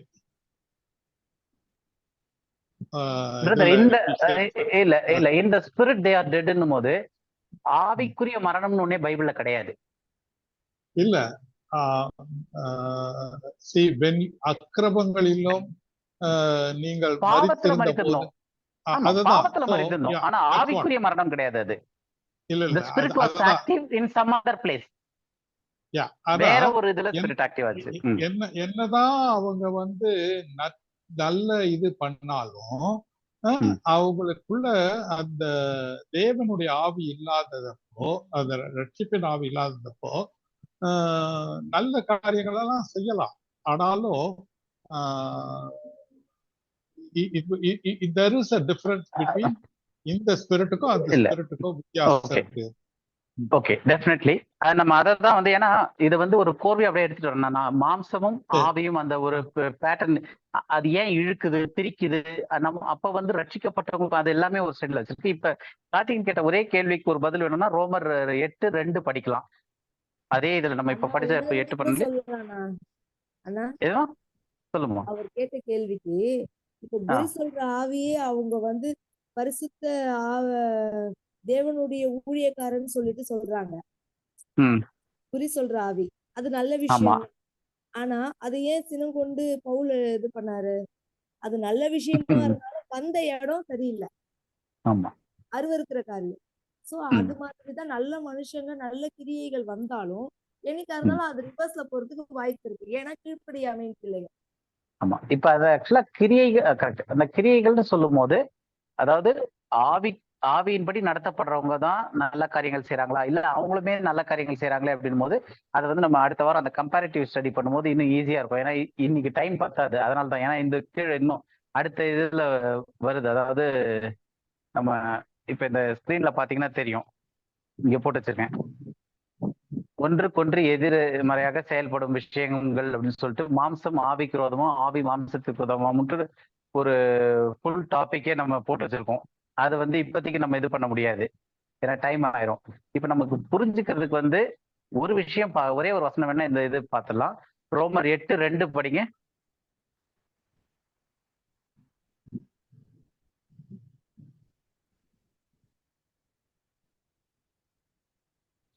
ரோமர் 8:2 கிறிஸ்து இயேசுவினாலே ஜீவனுடைய ஆவியின் பிரமாணம் என்னை பாவம் மரணம் என்பவைகளின் பிரமாணத்தினின்று விடுதலை ஆக்கிற்றே. ஓகே, அப்ப இங்க 2 பிரமாணம் சொல்லி போட்டிருக்கு. என்னெல்லாம் 2 பிரமாணம் அப்படின்னு பார்த்தோம்னா, கிறிஸ்து இயேசுவினாலே என்ன பிரமாணம்? ஜீவனுடைய ஆவியின் பிரமாணம். அப்போ இந்த பிரமாணம் வந்து ஆவியினுடையது, அதுவும் ஜீவனுடைய ஆவியினுடைய பிரமாணம். இந்த பிரமாணத்தை பத்தி தான் நம்ம பேசிக்கிட்டு இருக்கோம். இப்ப ரட்சிக்கப்பட்டவர்களுக்குள்ள கிரியை செய்கிற பிரமாணம். இந்த பிரமாணத்துல என்பவை பாவம் மரணம் என்பவைகளின் பிரமாணத்தினின்று விடுதலை ஆக்கிற்றே அப்படின்னு சொல்லிட்டு. அப்ப இன்னொரு பிரமாணம் என்னன்னா, எதுல மாட்டியிருந்தோம் அப்படின்னா, விடுதலை ஆக்கப்பட்டிருந்தோம், அதுல சிறைப்பட்டிருந்தோம். அந்த சிறைப்பட்டிருந்த பிரமாணம் என்னன்னா பாவம் மரணம். அப்ப அந்த பிரமாணத்துல இருக்கவங்க என்ன கிரியை செய்தாலும் நற்கிரியைகளுக்கு தக்கதான ஒரு இது கிடையாது. இல்ல அந்த கிரியைகளே ரெண்டாவது தான். நம்ம எந்த இதுல இருக்கோம், ரெண்டே காரியம் தான். பைபிள் ஃபுல்லா எடுத்துட்டு பார்த்துட்டே வந்தோம்னா, கீழ்ப்படியாமையின் பிள்ளைகள் தேவனுடைய புத்திரர்கள், கீழ்ப்படியாமையின் பிள்ளைகள் தேவனுடைய பிள்ளைகள், இப்படி ரெண்டு இது வருது. கீழ்ப்படியாமையின் பிள்ளைகள் போது பாவம் மரணம் என்பவைகள் பிரமாணத்துல இருக்கிறவங்க யாரெல்லாம் வந்து இவங்களுக்கு வந்து ஆதாமுக்குள் இருப்பவர்கள்னு சொல்லலாம். இப்ப லிஸ்ட் போட்டோம்னா ஆதாமுக்குள் இருப்பவர்கள் கீழ்ப்படியாமையின் பிள்ளைகள், அவர்கள் பாவம் மரணம் என்பவைகளின் பிரமாணத்தில் இருக்கிறார்கள். அவ்வளவுதான். இதுல இருந்து அவங்க நல்ல காரியம் செய்தாலும் கெட்ட காரியம் செய்தாலும் அது வந்து அந்த போராட்டத்தை பத்தியோ இல்ல அந்த ஆவிகள் வேலை செய்யறதை பத்தியோ நம்ம அடுத்த வாரம் பார்ப்போம். இது ஒரு கேட்டகரி. இன்னொரு கேட்டகரின்னு எடுத்தோம்னா கிறிஸ்துவுக்குள் இருப்பவர்கள், அடுத்தது தேவனுடைய பிள்ளைகள், இங்க வந்து ஆவியின் பிரமாணத்தில் இருப்பவர்கள். ஸோ இந்த ரெண்டு கேட்டகரி தான் வந்து பைபிள்ல நம்ம பிரிக்க முடியும். இதை தவிர்த்து வேற கேட்டகரி கிடையாது இப்போதைக்கு. அப்போ இது ரெண்டுமே வந்து இப்ப நம்ம பார்த்துக்கிட்டு இருக்கிறது வந்து தேவனுடைய பிள்ளைகள் தேவனுடைய ஆவியினால நடத்தப்படுகிறார்கள் அப்படின்னு சொல்லிட்டு. அப்ப இந்த தேவனுடைய ஆவியில நடத்தப்படும் போது இதுல வந்து இப்ப கார்த்திகேயன் கேட்டது வந்து அந்த ஜனங்கள் வந்து நல்லது செய்யும் போது அவங்க தேவனுடைய ஆவியினால நடத்தப்படுறாங்களா அப்படின்னு கேட்டாங்க. அதுக்கு கண்மணி சொன்னதே ஒண்ணு இருக்கு. ஆக்சுவலா அந்த குறி சொல்ற ஆவியே வந்து அது வந்து நல்லது செய்யற மாதிரி செய்யும் போது அது அருவருப்பாதான் சார். ஆக்சுவலா வந்து அவங்க நல்லது செய்யறாங்கன்றது இல்ல. நான் என்ன கேக்குறேன்னா, இப்போ இந்த உலகத்தின் ஆவிகள் இருக்குல்ல, இந்த உலகத்தின் ஆவிகள்ன்றது வந்து ஆதாம் கீழ்ப்படியாமைக்குள்ள வந்ததுனால அது வந்தது. கரெக்டா? இப்போ அந்த உலகத்தின் ஆவிகள்ன்றது வந்து இப்ப இந்த நாம வந்து தேவனுடைய பிள்ளைகளா இருக்கும்போது நமக்கு ஆண்டவர் வந்து அந்த ஞானத்தை கொடுத்து இப்ப சில விஷயங்களை வந்து நமக்கு வந்து கற்றுக் கொடுக்குறாரு. இப்ப நம்ம படிக்கிறோம், இது பண்றோம். இப்போ அவங்க வந்து இப்போ ஒரு நார்மலா வந்து ஒரு கோபம் வருது. இப்ப நம்மளே எடுத்துக்கோங்களேன். இப்ப நார்மலா நம்ம வந்து நம்ம எடுத்து கோபம் வரும்போது சில பேர் அதை எக்ஸ்ட்ரீம் லெவலுக்கு கொண்டு போறாங்க. சில பேர் வந்து அதை கண்ட்ரோல் பண்ணி இதுக்கு மேல இது பண்ணக்கூடாது, இது வந்து நம்ம வந்து இது ஸ்டாப் பண்ணணும், சில விஷயங்களை வந்து நம்ம வந்து செய்யக்கூடாது, சில விஷயங்கள் நம்ம வந்து இதுக்கு மேல நம்ம வந்து அதை ப்ரொசீட் பண்ணக்கூடாதுன்ற அந்த ஒரு கண்ட்ரோல் வருது இல்ல. இப்போ அந்த கண்ட்ரோல் நார்மலா நிறைய பேருக்குள்ள இருக்காது. அந்த இது நம்ம பண்ணக்கூடாது, இதை செய்யக்கூடாது, இது நான் இந்த இடத்துக்கு போக கூடாது, இதுக்கு மேல இந்த பேசக்கூடாது அப்படின்னு அவங்களுக்குள்ள செல்ஃப் கண்ட்ரோல்டு நிறைய பேர்கிட்ட இருக்கு. இப்ப அந்த ஞானம் வருது இல்ல, அதுதான் எப்படி வருதுன்னு கேட்கும். அததான் சொல்றேன். அவங்க இருக்கிற இப்ப ஒண்ணும் இல்ல, உங்களுக்கு வீட்டுல வந்து கண்மணி ஏதாவது ஒன்று பண்ணா வர்ற கோவத்துக்கும் நீங்க வெளியே போய் ஒரு டாக்டர் கிட்ட உட்காந்து பேசிட்டு இருக்கும் போதும் அவர் சொல்ற காரியம் உங்களுக்கு கோவம் வந்த உடனே அந்த டாக்டர் கிட்ட எரிச்சலை காட்டிடுவீங்களா? இதுக்கு ரட்சிக்கப்பட்டாலே தேவையில்ல.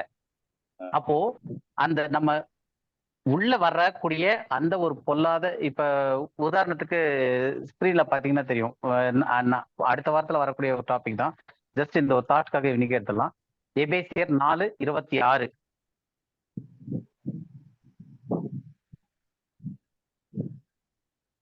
எபேசியர் 4:26.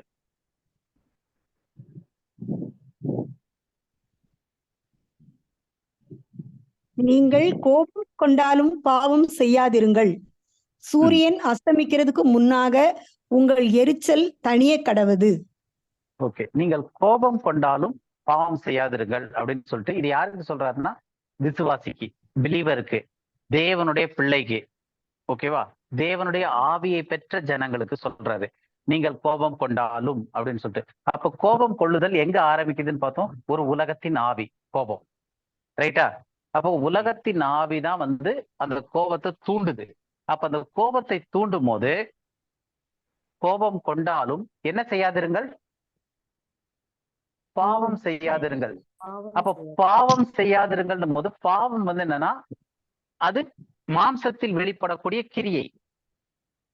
ஓகேவா? அப்ப கோபம்ன்றது வந்து ஒரு ஆவி தூண்டுது. அந்த ஆவி தூண்டின உடனே நம்ம ஆவி அந்த கோபத்திற்கு கட்டுப்பட்டு அதுக்கு கீழ்ப்படிஞ்சா நம்ம ஆட்டோமேட்டிக்கா மாம்சத்துல என்ன பண்ணுவோம், அது ஆத்மாவை கிரியை நடப்பிக்க செய்யும். அந்த ஆத்ம கிரியை வந்து எதுல வெளிப்படும்னா நம்மளுடைய மாம்சத்துலதான் வெளிப்பட போகுது. அப்ப நம்ம ஆட்டோமேட்டிக்கா பாவம் செய்கிறோம். கிரியையில வெளிப்படுது, மாம்சத்தின் கிரியை வெளியரங்கமா இருக்கு, பாவம் செய்கிறோம். அப்போ கோபம்ன்றது வந்து பாவம் கிடையாது. கோபம்ன்றது ஒரு ஆவி. அந்த ஆவி தூண்டி கோபம் கொண்டாலும் அதை வந்து இவ்வளவு பெரிய ப்ராசஸ் பண்ணி அதை கிரியை வரைக்கும் கொண்டு போவாதீங்க அப்படின்னு சொல்லி சொல்றாரு. இப்போ இந்த காரியத்தை வந்து வெறும் தேவனுடைய ஆவி இது பண்ணுதா? இப்ப ரட்சிக்கப்பட்டவங்களுக்கு என்ன பண்ணும்? தேவனுடைய ஆவி பொறுமையின் ஆவியை கொடுக்குது. அப்ப பொறுமையின் ஆவியை கொடுக்கும்போது அந்த தேவனுடைய ஜனம் வந்து அவர்களுக்கு தேவனால் அருளப்பட்ட அந்த ஒரு ஆவியினால இந்த காரியத்துக்கு நம்மளுடைய ஆவி வந்து எதுக்கு கீழ்ப்படிதுன்றத போராட்டம் வருது. அப்பதான் மாம்சத்திற்கும் ஆவிக்குமான போராட்டமே வருது. இப்ப ரட்சிக்கப்படாதவங்களுக்கு அந்த போராட்டம் கிடையாது. ஆனா ரட்சிக்கப்பட்டவர்களுக்கு அந்த நீங்க கேட்ட பாயிண்ட் பாருங்க, நான் ரட்சிக்கப்பட்டவங்களுக்கு வந்து அந்த போராட்டம் வருது. ஏன்னா அவர்களுக்கு வந்து தேவனுடைய ஆவியும் உள்ள சொல்லுது பொறுமையா இருந்துன்னு. இந்த ஆவி எரிச்சலின் ஆவி கோபம் மூட்டுது. அப்ப இந்த ரெண்டு ஆவியில நம்மளுடைய ஆவி எதுக்கு கீழ்ப்படியுதோ அதற்கேற்ற விளைவு வரும். அப்ப நீ கோபப்படுறது வந்து உலகத்தில், ஏன்னா நம்ம இன்னும் மாம்சத்துல இருக்கிறோம். மாம்சத்துல இருந்து நம்ம இன்னும் விடுதலை ஆகல. அப்ப இந்த மாம்சம் வந்து ஏற்கனவே நம்ம சொன்னோம், மாம்சம் சரீரம்ன்றது வந்து உலக பிரகாரமான காரியங்கள் எல்லாத்தையுமே வந்து வேதம் மாம்சத்துலதான் சொல்லுது. ஏன்னா அது மண்ல இருந்து பூமியில இருந்து கீழே இருந்து உருவாக்கப்பட்டுச்சு. ஆவின்றது வந்து தேவனிடத்துல வந்து மேலான காரியங்களை அதை இது பண்ணதுக்காக கொண்டு வந்தது. அந்த ஆவியை தான் பிசாசானவன் வந்து ஆளுகைக்கு கொண்டு வந்து வச்சுக்கிட்டான். அப்ப இப்ப வந்து இவங்களுக்கு ரட்சிக்கப்படாதவங்களுக்கு வந்து மாம்சமும் அந்த பிசாசினுடைய ஆவியும் ரெண்டுமே மண்ணு பக்கமே இருக்கிறது. அதுல அவங்களுக்கு போராட்டமே கிடையாது. எப்ப அவங்களுக்கு போராட்டம் வருதுன்னா சூழ்நிலை. ஏன்னா வீட்டுல ஒரு பொண்டாட்டி எரிச்சல் விட்டுறாங்கன்னா உடனே எதையாவது தூக்கி அடிக்கலாம், வைக்கலாம், கோவம் ஈஸியா ஃப்ரீயா படலாம். அப்ப அது சூழ்நிலை. அதுக்கு அங்க பெரிய ஆவி தேவையில்லை. இல்ல 2 நாள் வஞ்சம் வச்சிருந்து கூட அவங்களை ஏதாவது ஒண்ணு பண்ணலாம்னு தோணும். பொறுமையா செய்வாங்க. அப்ப அது வந்து வெறும் அந்த பொறுமையின் ஆவி மட்டும் அங்க வேலை செய்யல. அவங்களுக்கு கோபம் இருந்தாலும் அடக்கிட்டு இருக்கிறது காரணம் அங்க வந்து ஒரு பொறுமையின் ஆவியோ இல்ல அந்த ஒரு சாந்தத்தின் ஆவியோ அங்க வேலை செய்யல. மாறா நம்மளை விட பாஸ் உட்காந்துருக்காரு, அவளை நம்ம எரிச்சல் காட்டும் போது அங்க செய்ய முடியாது. வெளியே வந்து டென்ஷனை காட்டிட்டு போயிருவாங்க. வெளியே வந்து தனியா இருக்கும் போது ஏதோ டென்ஷனை இது பண்ணிட்டு போயிருவாங்களே தவிர அங்க பாஸ் முன்னாடி இது பண்ண முடியாது. ஆனா அதே வீட்டுல வந்து பிள்ளைங்க முன்னாடி, ஒய்ஃப் முன்னாடி அந்த கோபத்தை ஈஸியா காட்டுவாங்க. அப்ப அவங்க வந்து தேவனுடைய ஆவியினால அதை நடத்தப்படல. அவர்களுடைய சூழ்நிலையின் காரணமாக அந்த ஆவியை இவங்க அவர்களுடைய ஆவியிலேயே கட்டுப்படுத்தி, சிலர் அதை கூட கட்டுப்படுத்த முடியாதவங்க கோவப்பட்டு போயிடுறாங்க. சிலர் வந்து அந்த சூழ்நிலையின் காரணமாக அவங்களுடைய வேலை வாய்ப்பு இதெல்லாம் காரணமா வச்சு இருக்கிற சர்க்கம்ஸ்டன்சஸை வச்சு அந்த ஆவியை கட்டுப்படுத்திட்டு, ஆனாலும் அந்த கோபம் வந்து வேற விதத்துல பர்ஸ்ட் ஆகுமே தவிர அந்த கோபம் சமாதானமா போவாது.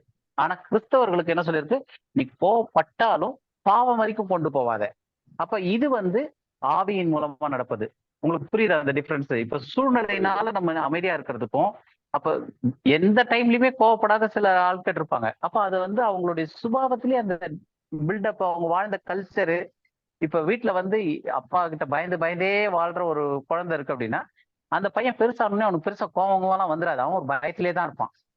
வீட்டுல ரொம்ப லாவிஷா வளர்ற பையன், எதுக்கெடுத்தாலும் சின்னதுல இருந்தே கோவப்பட்டு அப்படி வளர்ந்துகிட்டு இருக்க பையன் வந்து எங்க போனாலும் கோவப்படுவான். பாசையே கூட இருந்தாலும் சூழ்நிலையை கூட பார்க்காம கோவப்படுவான்.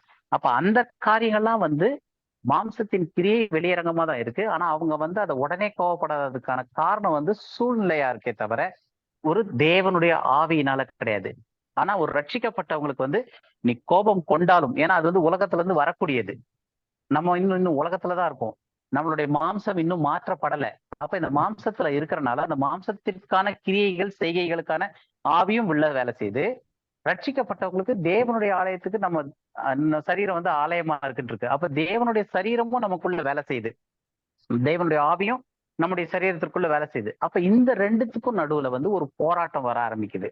நம்மளுடைய ஆவி வந்து எதுக்கு கீழ்ப்படியணும் அப்படின்னு சொல்லிட்டு, அப்ப அந்த போராட்டத்துல வந்து அததான் அடுத்த வாரம் ஃபுல்லா டாபிக் பார்க்க போறோம். மாம்சத்திற்கு விரோதமா ஆவியும், ஆவிக்கு விரோதமா மாம்சமும்.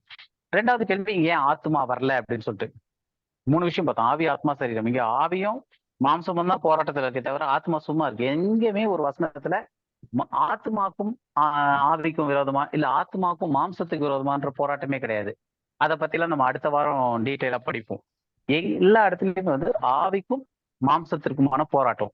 ஏன்னா மாம்சம் வந்து மண்ல இருந்து வந்துச்சு, ஆவி வந்து தேவனிடத்துல வந்துச்சு.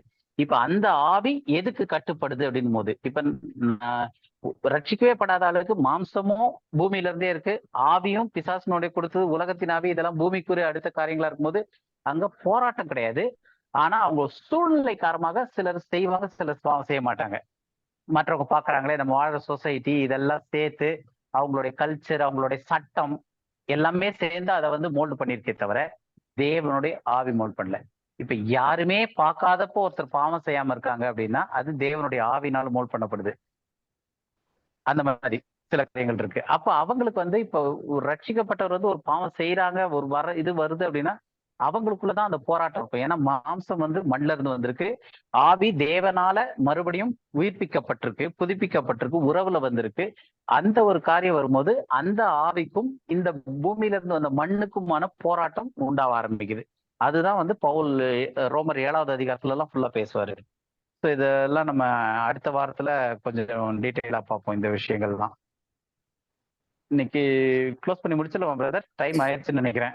சரிங்க, 7:30 ஆயிடுச்சு பிரதர். இப்ப நான் ஒரு நீங்க சொன்னது வந்து காம்ப்ளிமெண்ட் பண்றதுக்கு நான் ஒரு சின்ன விஷயம் ஆட் பண்றேன். நாங்க ஒரிசால வந்து சோரா ட்ரைப்னு ஒரு ட்ரைப்ல அந்த மக்களோட எங்களுக்கு அந்த மக்களோட மிஷினரியா இருந்தாங்க. அதுல அவங்க இதுல ட்ரைபிள்ல வந்து யாருமே ஒரு சத்தம் போட்டு கூட பேச மாட்டாங்க, யாருமே திட்ட மாட்டாங்க, பிள்ளைங்களையும் திட்ட மாட்டாங்க, ரொம்ப காமா இருப்பாங்க. பிள்ளைங்களையோ இல்ல எனக்கெல்லாம் அந்த அந்த இடத்துல இருக்கும்போது பயங்கர கோபம் வரும், கத்திடுவேன் நானு ஒழுங்கா வேலை எல்லாம் செய்யலனாக்கா. ஆனா அங்க இருக்கிற எனக்கு அசிஸ்டன்ட் மாதிரி இருந்த ஒரு பையன் பேர் ஸ்டீலா, இன்னைக்கு வந்து ரொம்ப ஒரு நல்ல ஒரு பொசிஷன்ல இருக்காம மிஷின்ல ஃபீல்ட்ல. அவன் வந்து பிள்ளைகள் திட்டந்தே கிடையாது, அதே மாதிரி அவங்க அப்பாவும் அவனுக்கு திட்டந்தே கிடையாது. அப்போ இந்த இது வந்து நீங்க சொன்னபடி அந்த சுபாவம் இப்ப எனக்கெல்லாம் பயங்கர கோவம் வரும். ஏன்னாக்கா எங்க அப்பாவுக்கு பயங்கர கோவம் வரும். அந்த சிச்சுவேஷன் நான் வளர்ந்துருக்கேன் நான். இது வந்து ரட்சிப்புக்கு முன்னாடியும் சரி, ரட்சிப்புக்கு பின்னாடியும் இருக்கு.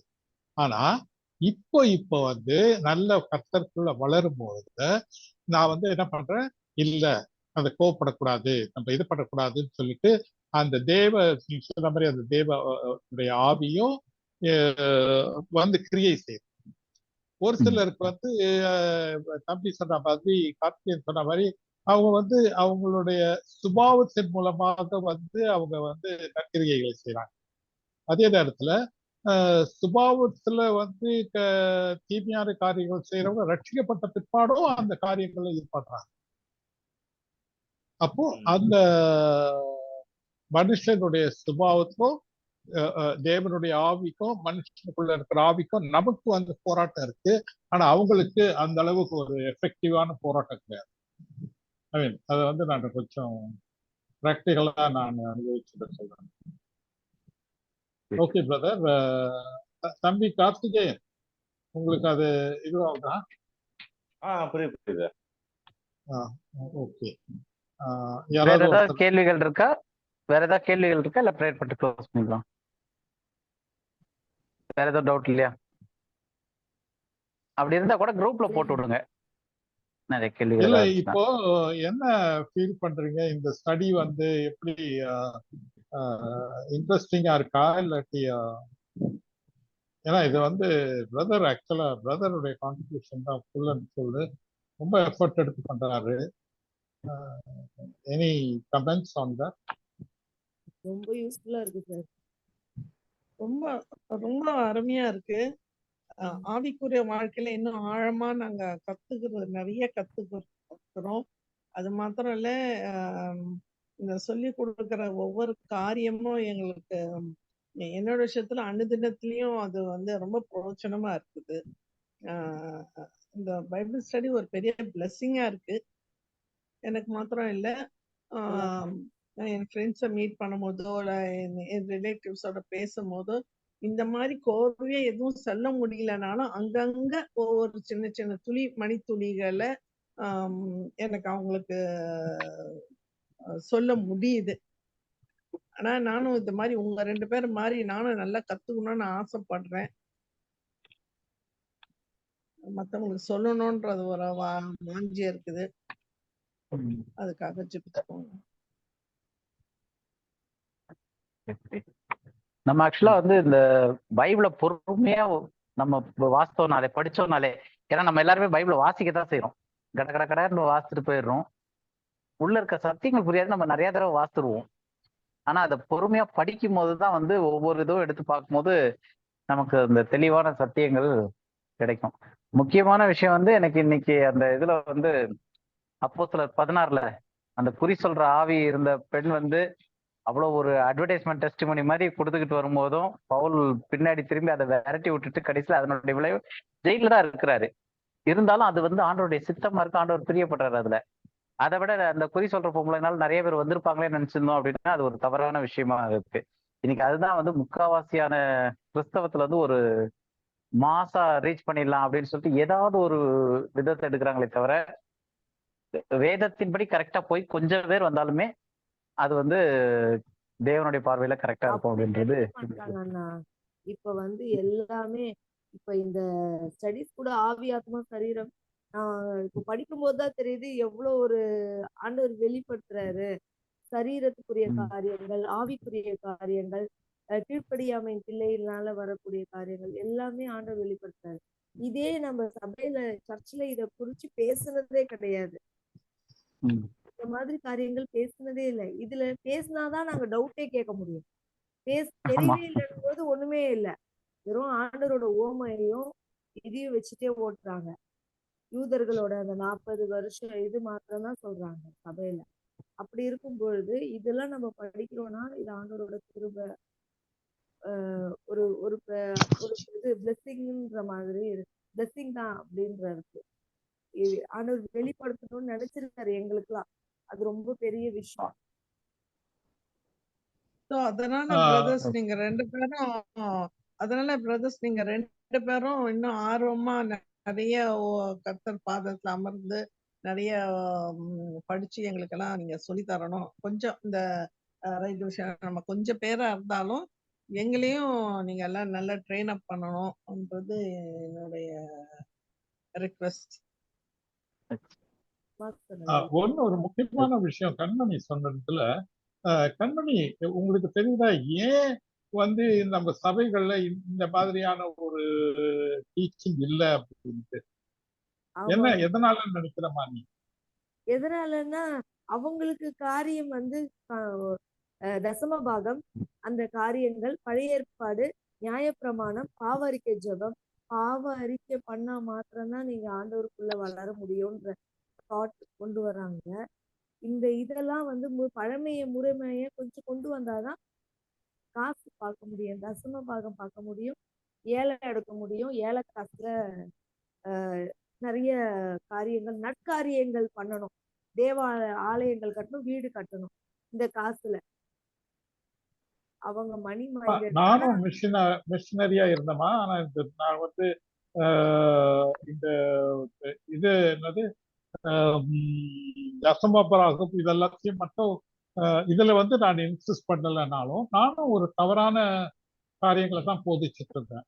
ஆனா மெயினான ரீசன் என்ன நினைக்கிறேன் நான் நினைக்கல, ஐ எம் வெரி கன்வின்ஸ்டு அவங்க வந்து ரைட் டிவைட் பண்ணலம்மா.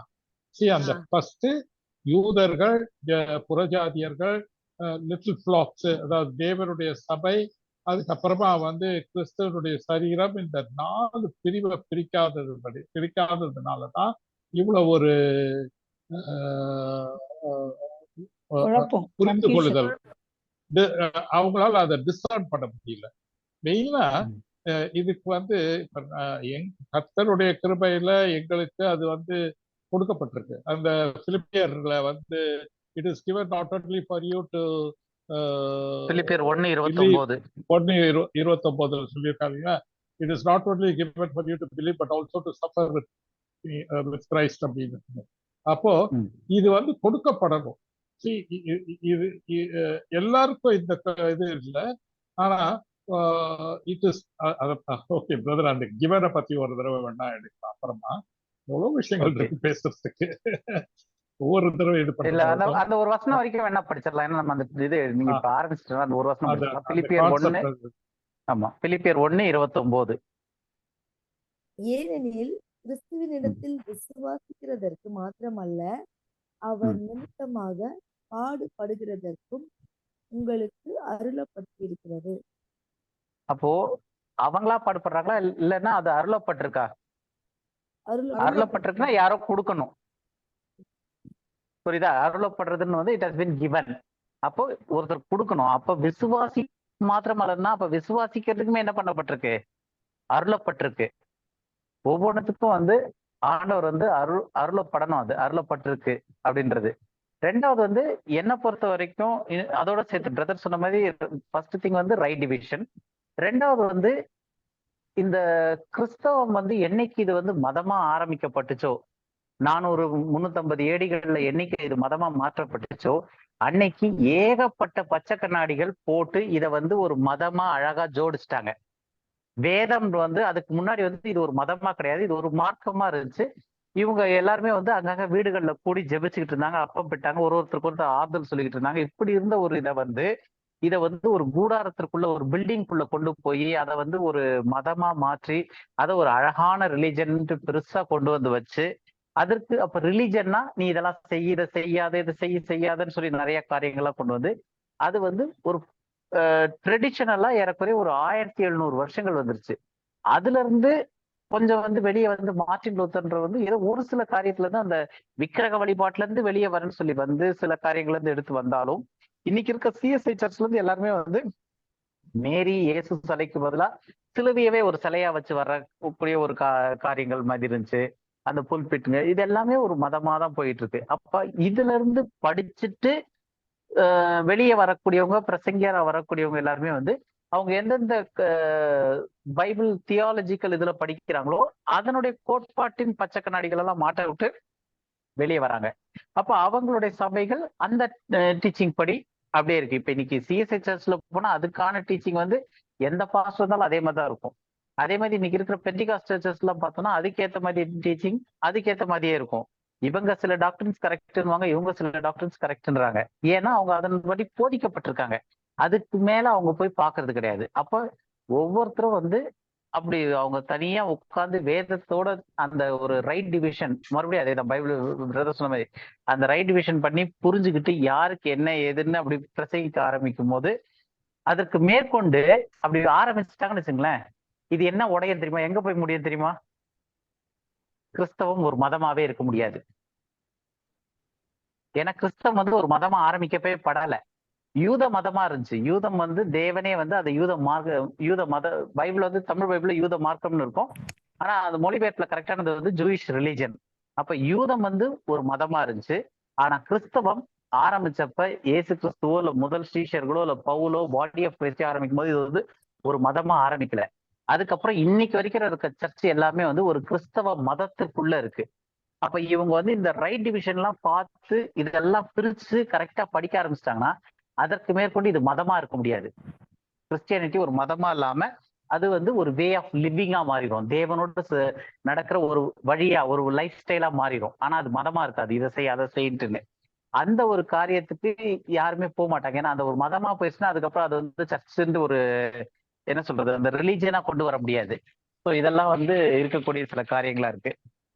ஓகே, நம்ம ப்ரேயர் பண்ணி முடிச்சிடலாம்னு நினைக்கிறேன் பிரதர், டைம் ரொம்ப ஆயிட்டு இருக்கு.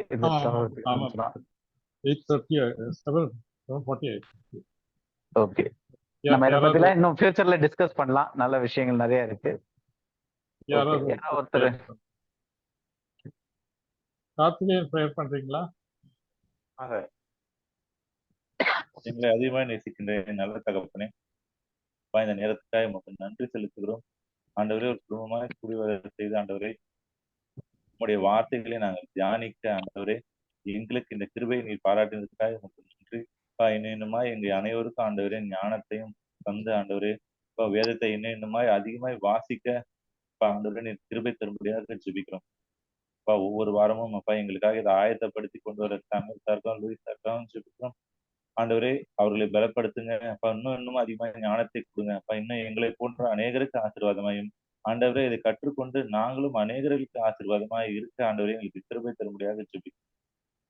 ஒவ்வொருவரையும் கரத்தில் ஒப்பு கொடுக்குறேன் ஆண்டவரே, எல்லாருக்கும் சுகத்தையும் தாங்க, பலத்தையும் தாங்க.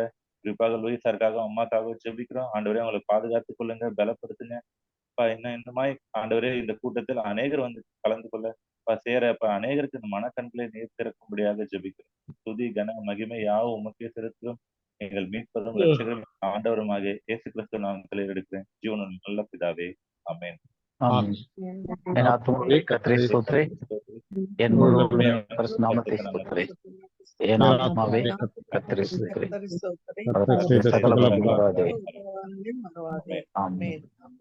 Praise the Lord. Praise the Lord, praise the Lord. Praise the Lord.